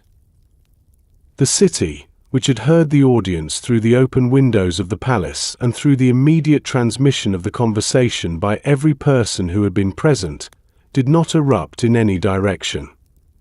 No cheer at the refusal. No protest at the lost chance of survival. The city, by the 28th of May, had passed beyond the register in which such reactions belonged. What it felt, when the envoy departed, was something quieter and more complete. It had been asked, through its emperor, whether it wished to continue being itself. It had answered through him. The answer had been the only answer it had ever been able to give. In the Ottoman camp that afternoon, murmured read the response. He had expected it. The offer had been a courtesy, a final, ritual courtesy that allowed the conqueror to record, in whatever history he would later commission, that he had given the city the chance to surrender. The chance having been declined, the history would now be written differently. He summoned his commanders. The orders were given. The general assault would begin in the small hours of the morning of the 29th of May. The army was to rest until midnight. Bonfires were to be lit along the Ottoman lines at sundown, to be visible from the walls, not as a threat, but as a statement that the army was awake and would remain awake until the work was done.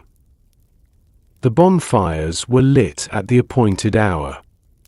Thousands of them, in a long curve that followed the line of the besieging army from the Sea of Marmara to the Golden Horn. From the walls of Constantinople, the curve was visible as a single continuous arc of light, as if the western horizon itself were burning.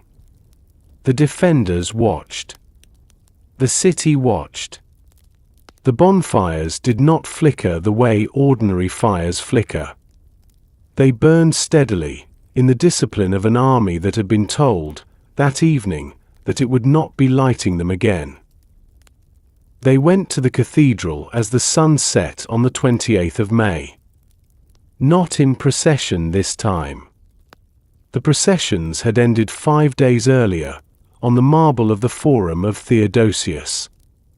They went in small groups. They went from their stations on the walls, from the workshops where the night repairs had begun without them, from the quarters of the city where the families had gathered to wait. They went without being summoned. The cathedral, which had been nearly empty for the proclamation of the Union 6 months earlier, filled that evening with everyone in the city who could still walk to it. Greeks and Latins together. Orthodox and Catholic. The division that had defined the religious life of Constantinople for 4 centuries, the schism, the bitterness, the saying about the turban and the tiara, was suspended for the duration of a single liturgy. It was not reconciled. It was not even discussed. It was simply set aside, the way a household sets aside its disputes during a funeral, by the unspoken agreement of people who have understood that the time for the dispute has passed. The Cardinal Isidore was there. The Patriarch was there. The clergy who had refused, for 6 months, to stand in the same building together stood in the same building. The liturgy was sung in both Greek and Latin, in alternating sections, the way a duet is sung between 2 voices that have decided, for one performance, to trust each other. Constantine entered the cathedral after the liturgy had begun. He did not announce himself. He took communion in the Latin rite from Isidore and in the Greek rite from the Patriarch. He spoke briefly with his commanders afterward, in a side chapel, away from the main congregation. Giustiniani was there. Trevisano was there. The Catalan commander Per Julia was there. They received their final instructions. Then they returned to the nave to hear the rest of the liturgy. The cathedral was full of sound and full of silence at the same time. The chant rose. The candles burned. The mosaics, the Christ Pantocrator in the apse, the Virgin in the half-dome of the bema, the angels in the spandrels of the great dome, looked down on the congregation from a height that had been built 9 centuries earlier to suggest the height of heaven. The congregation looked up. The cathedral, which had absorbed 1100 years of prayer, absorbed this one too, the last one that would be offered in the form for which it had been built. Constantine left before the final blessing. He did not wish to be present for the dismissal. He walked out into the spring evening, the air mild, the bonfires of the Ottoman army already visible on the western horizon, and he mounted his horse, and he rode for the walls. Francis rode beside him. Neither of them spoke. The route took them past the Hippodrome, past the Augustarion, west along the Meuse, through quarters that were already emptying as families gathered indoors for what no one yet wished to call a vigil. They reached the land walls as the last light left the sky. The emperor inspected the central sections first, the damaged stretches between St. Romanus and Cherisius, where Justiniani's men were already at their positions, where the night repairs of previous weeks were now the only thing standing between the city and the morning. He spoke to the captains. He spoke to the men. He moved north, along the line, toward Blachany. He came to the section near the palace. The bombardment had not concentrated here. The masonry was sound. The towers stood as they had always stood. He passed the captains of this section, who saluted him. He continued on foot to a stretch of wall behind the palace gardens, a stretch that had no captain assigned to it for that night, because the section had been judged secure, because the army outside the walls was concentrated elsewhere, because the small gates in this stretch had been bolted and were not part of the active defense. He reached the Kirche Porta. Francis, walking behind him, would record what he saw with a precision that suggests he understood, even in the moment, that what he was seeing would have to be reported. The Kirche Porta was open. The bolt was drawn back. The door, the small door, the side door, the door that empires forget they have, stood ajar by the width of a man's shoulder, the gap dark, the courtyard beyond it empty. Constantine stopped. He looked at the door. He did not call for the captain of the section. He did not order the door closed. He stood there for what Francis described, in the memoir he would write decades later in the Peloponnese, as asterisk a length of time that did not seem to belong to that night's star. Then he reached out. He placed his hand on the iron of the door. The metal was cold. He pushed it. The door swung shut. He drew the bolt. He tested it once. It held. He turned and walked back toward the central walls. Francis followed him. The Kirche Porta, behind them, was closed.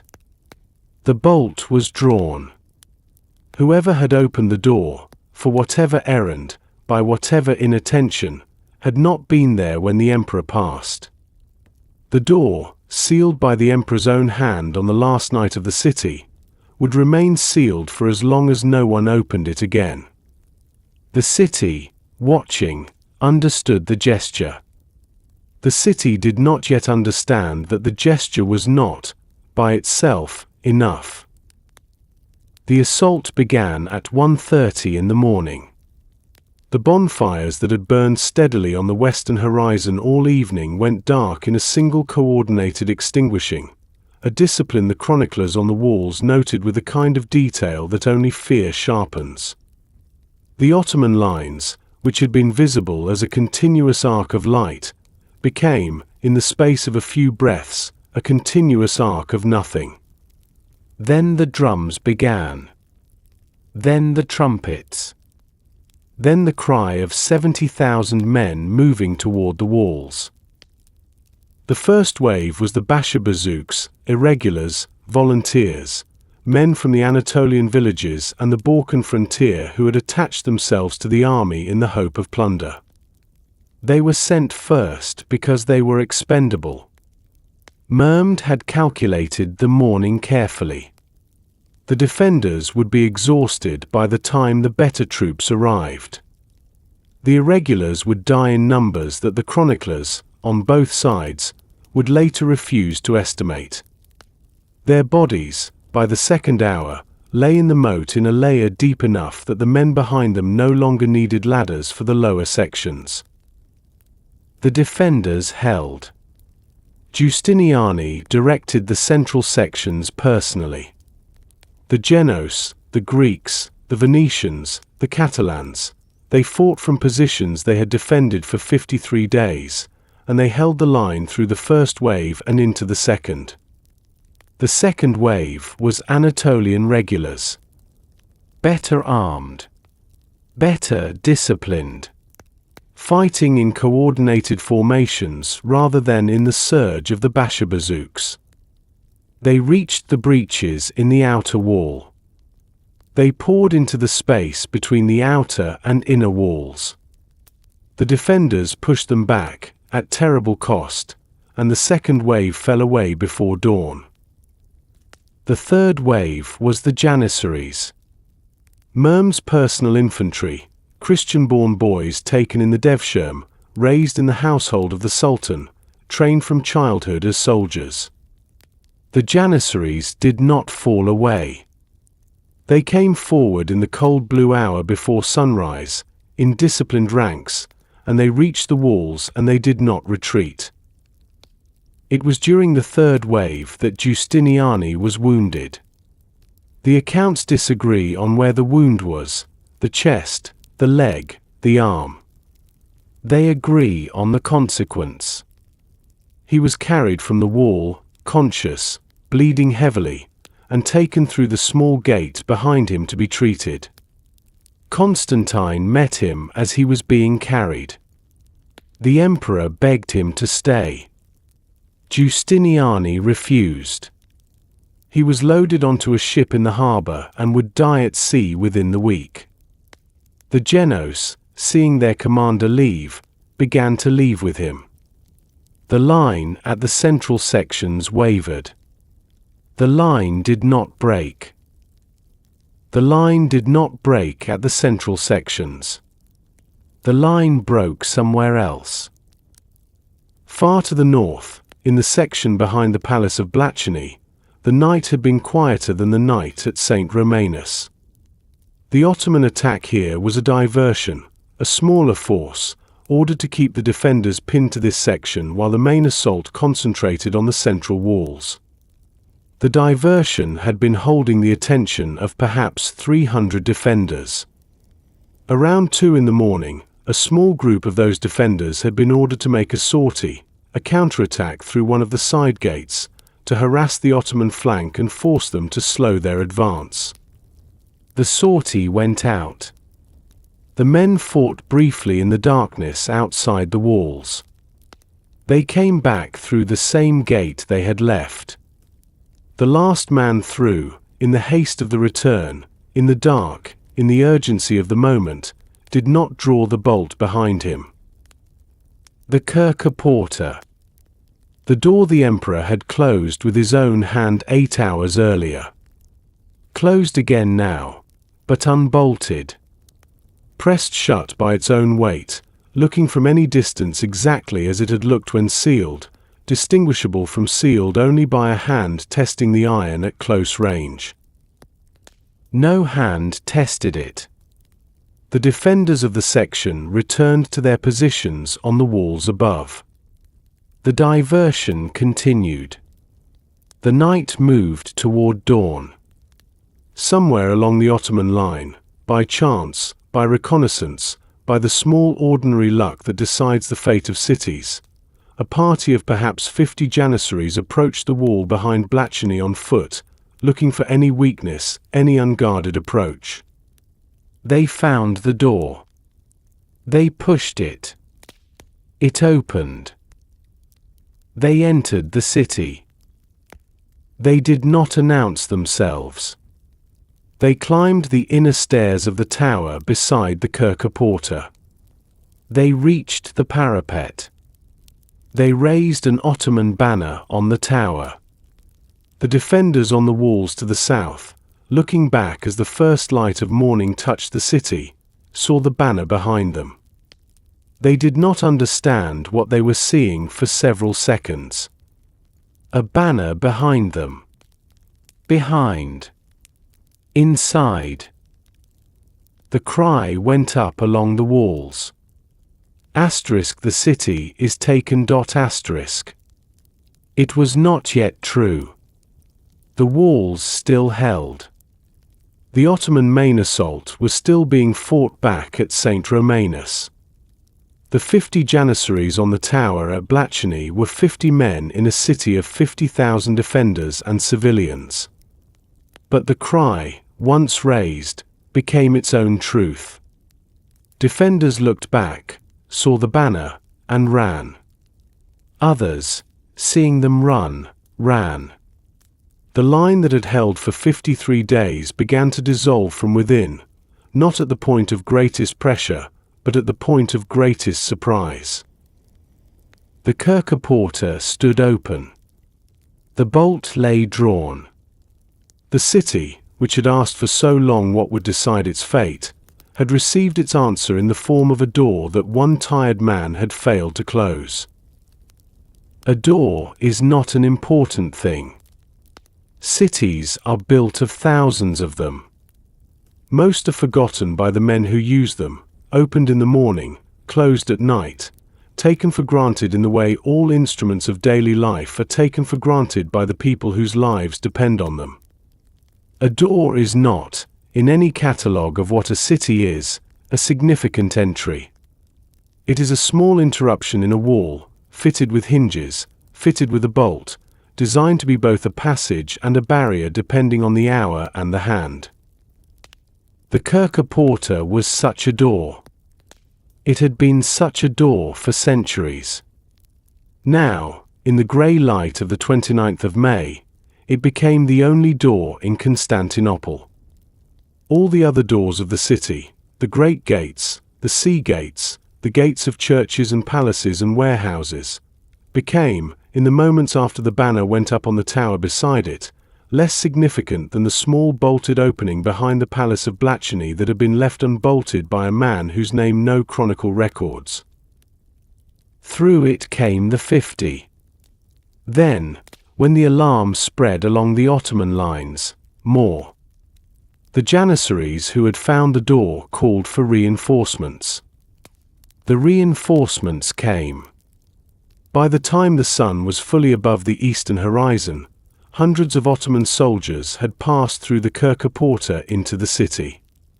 The door, which had been built to permit 2 men to pass abreast with difficulty, now permitted them to pass in a steady current, single file, sometimes pausing to let a wounded comrade through in the opposite direction, sometimes pausing because the man in front had stopped to take in what he was seeing on the other side. What they were seeing was a city in collapse. Not the burning, sacked, screaming collapse of legend. That would come later in the morning, in the central quarters, after the main walls had fallen. What they were seeing in the early hours, in the section near Blachany, was a quieter version. Defenders running from positions they had held for 53 days, dropping weapons as they ran, not toward an enemy but away from a fact. Civilians emerging from the houses they had sheltered in, looking up at the tower with the banner on it, understanding what the banner meant, and returning indoors without speaking. A priest in the small chapel of St. Theodosia, near the Blachany walls, continuing to celebrate matins as if the morning were any morning, while 2 of his parishioners knelt at the back of the chapel and wept silently into their hands. The defenders of the Blachany section, who had not yet been overrun, found themselves attacked from behind. They had to choose. They could turn to fight the men coming through the Kerkerporta and leave their position on the wall undefended, or they could continue to defend the wall and allow the men behind them to spread. The choice was not a real choice. A wall defended from one direction is a wall. A wall under attack from both directions is geography. The defenders began to fall back toward the center of the city. Word of the breach reached the central walls within the hour. Constantine was there, fighting in the line at St. Romanus, where the main Ottoman assault was still being contested. A messenger reached him on horseback through streets that had begun to fill with the first refugees from the northern quarters. The messenger spoke. The emperor listened. He asked one question. Which gate? The messenger answered. The emperor did not respond. He turned back to the wall and continued fighting. The Kerkerporta, by mid-morning, was no longer a door. It was a passage. Ottoman engineers had widened the approach by clearing the rubble of a small storeroom that had partially blocked it from the city side, rubble that had been there for so long that none of the defenders had thought of it as anything but masonry. Soldiers passed through it now in numbers that would have been impossible only hours before. The hinge of the door, never designed for the weight of traffic it was now carrying, began to fail. By noon, the door itself had been removed from its frame and propped against the inside of the tower. Its iron bolt, the bolt that one tired man had failed to draw, lay on the ground beside it, the metal cold, the mechanism intact, the small piece of city machinery that had been the difference between a siege and a conquest now lying useless in the dust of the courtyard it had been built to protect. The chroniclers, in the centuries that followed, would argue about what the Kerkerporta meant. Some would call it the cause of the fall. Others would call it a detail. The walls had been breached at multiple points by the great gun. The city would have fallen regardless. The door was merely the first place the fall became visible. Both arguments were correct. Both arguments were also beside the point. The point was simpler. A city of 1,000 years had spent its final morning being unmade through a small opening that one man had forgotten to close. Not the great gates. Not the breached walls. A side door. The kind of door an empire forgets it has, because empires are concerned with great gates. The Kerkerporta had waited 1,100 years to be remembered. It had been remembered, in the end, by the wrong people. He was last seen at the gate of St. Romanus. Mid-morning. The line at the central wall had broken about an hour earlier, after Justiniani's withdrawal, after the news from Blachany, after the cry that had run along the parapets and turned defenders into men running toward something that was no longer there. Constantine had remained on the wall longer than most. Francis had been separated from him in the disorder, pushed back by a crowd of retreating soldiers, calling the emperor's name into a noise that had stopped containing names. The last witnesses who could later be located agreed on certain details. The emperor was on foot. His horse had been killed under him, or had been sent away, accounts vary. He was fighting alongside a small group of men, perhaps 4 or 5, perhaps fewer. One of them was his cousin Theophilos Palaiologos. One was Don Francisco of Toledo, the Spanish nobleman who had come to the city the previous autumn to die in it. One was the Castilian knight John of Dalmatia. The fifth, if there was a fifth, the chronicles do not name. Before he entered that final fight, he did one thing. He removed the imperial regalia. The purple cloak with the embroidered eagles. The boots dyed in the imperial color. the small ornaments that distinguished an emperor from a soldier in a press of men. He removed them and gave them to an attendant, or set them down, or left them folded somewhere along the wall. The accounts do not preserve the gesture's exact mechanics. What they preserve is the intention. He did not wish to be identified. He did not wish his body to be displayed. He did not wish to be the object of a triumph he had refused 2 days earlier when it had been offered to him as a chair. Francis, decades later in Mistra, would write that the emperor said one sentence before he ran toward the breach. Is there no Christian here who will take my head from me, that I may not fall into the hands of the infidels? The sentence has the cadence of a man who has already passed beyond the question he is asking. Whether anyone heard him is not recorded. Whether anyone could have answered him, in that hour, in that noise, is a question the chronicle does not pose. What is recorded is what came next. The 4 or 5 men charged into the press of Janissaries who had broken through at St. Romanus. They were swallowed. The fighting at that point was no longer formation against formation but body against body, in a space too narrow for tactics and too crowded for retreat. Theophilos Palaiologos fell. Don Francisco fell. John of Dalmatia fell. The emperor, the last Roman emperor, the 1155th man to wear the title since Augustus, the figure under whose name the city would be remembered for the rest of human time, fell somewhere among them. His body was not found. Mehmed, entering the city that afternoon, ordered the search.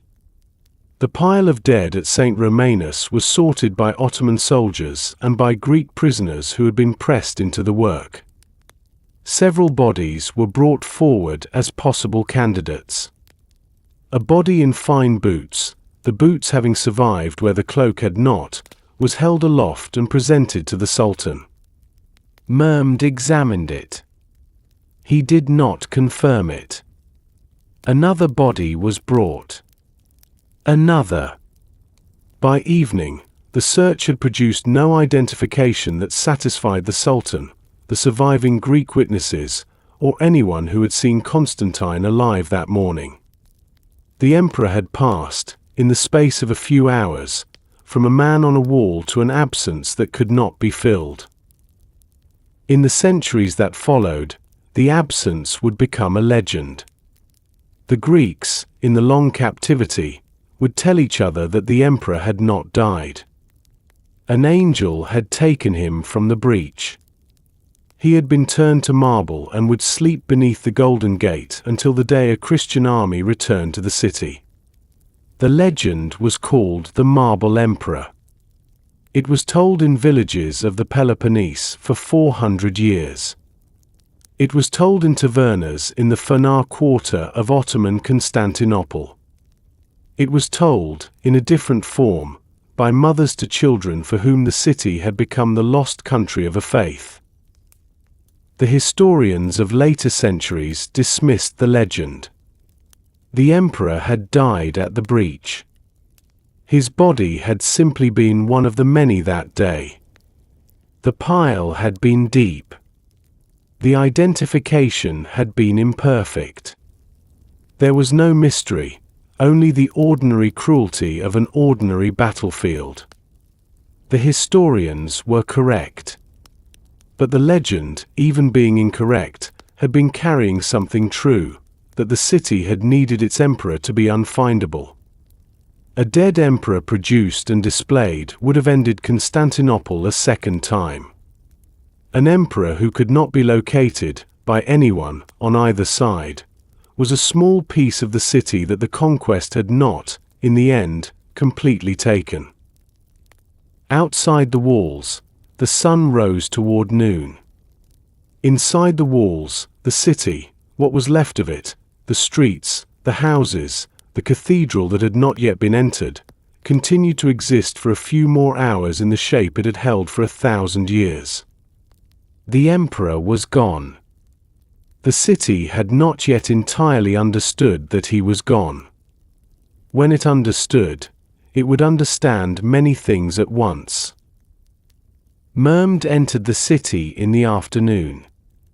He rode through the Sharizian gate at the head of a small retinue, his viziers, his guards, his standard-bearers, and the scholars he kept near him for the writing of what was about to be written.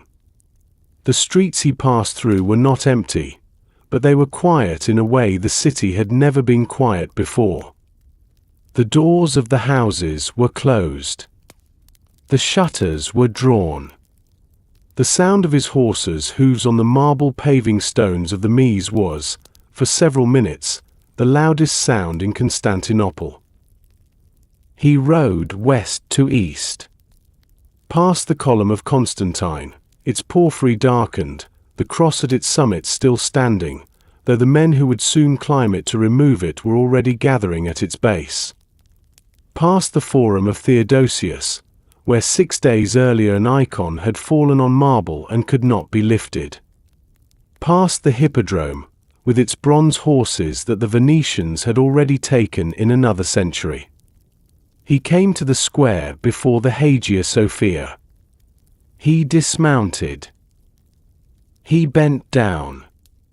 He picked up a small handful of earth from the ground beside the cathedral steps. He poured it slowly over the top of his turban, a gesture of humility, the chroniclers explain, traditional among Muslim conquerors entering a great city, an acknowledgement that the conqueror himself is also dust. The handful of earth fell across the white cloth and settled in the folds. Mehmed straightened. He walked up the steps. The doors of the Hagia Sophia opened in front of him. He went inside. What he saw, the chroniclers describe at length. The vast interior. The dome that had hung above Constantinople for 900 years. The mosaics in the upper galleries, partially visible, partially obscured by the smoke of the lamps that had not yet been extinguished. The marble of the floor, polished by 1,000 years of feet. He walked the length of the nave. He paused beneath the central dome. He looked up. He gave the order that the cathedral would become a mosque before the next dawn. The order was implemented. Within hours, the first call to prayer rose from a structure that had heard, for 9 centuries, only the chants of the Greek liturgy. The walls absorbed the new sound. The walls did not, as far as anyone could tell, resist it. The icon of the Hodegetria was destroyed that day. Soldiers had entered the monastery of the Hodgan in the morning, in the disorder of the first hours, and the wood that had been carried for centuries through the streets of Constantinople was broken into pieces and the gold leaf scraped from the surface and the pieces themselves used, eventually, for fires. She who shows the way had shown the last of what she had been brought into the world to show. The bell of the Hagia Sophia was taken down within the week. It did not ring again as a Christian bell. Whether the metal of it survived, recast into other objects, the records do not say. Far to the north, behind the palace of Blachany, in the section where the assault had broken the night before, Ottoman soldiers found a small door hanging open in its frame. The hinges had failed under the traffic of the previous hours. The door was lifted, examined, and ordered closed. A new bolt was forged for it within the month. The Kerkerporta was sealed again, properly, this time, with the attention an empire pays to a door it has decided is significant. But the sealing came after. What the door had been built to be, the door had stopped being 12 hours earlier. The city did not die that day. Cities do not die in single days. What ended on the 29th of May was the long agreement between Constantinople and its own name, the unsigned treaty that the city was the city of the Romans, the city of Constantine, the city of the Eastern Empire that had outlasted the Western one by almost exactly 1,000 years. A new agreement began that afternoon, with a new name, in a new language, under a new flag. The streets remained where they had been. The walls remained where they had stood. The dome of the Hagia Sophia would stand for centuries to come, would survive earthquakes, would survive empires, would survive the empire that had taken it that day. What ended was not the city. What ended was the city's right to be the thing it had spent 1123 years being. The observer who had watched all of this, who had watched the bells sound wrong in April, who had watched the ships cross the land in the early hours of a morning in the middle of the spring, who had watched the icon fall on marble and the light rest on the dome and the door fail to be closed, continued to watch. An observer does not stop. What had been Constantinople became, in the course of a single afternoon, the first chapter of something the observer would call by other names, in other tongues, for centuries to come. The same streets. The same harbor. The same dome. Different city. Thank you for listening. For staying with the archive through 53 days of a siege that took 1100 years to arrive at. There are other cities. There are other endings. Acre in the summer of 1291, where the last Crusader kingdom slipped into the sea. There is the long winter of Leningrad, 900 days under the same sky. There is the small town of Pripyat, abandoned in a single afternoon, still abandoned. The archive continues. Quietly. When the stories are ready, and not before.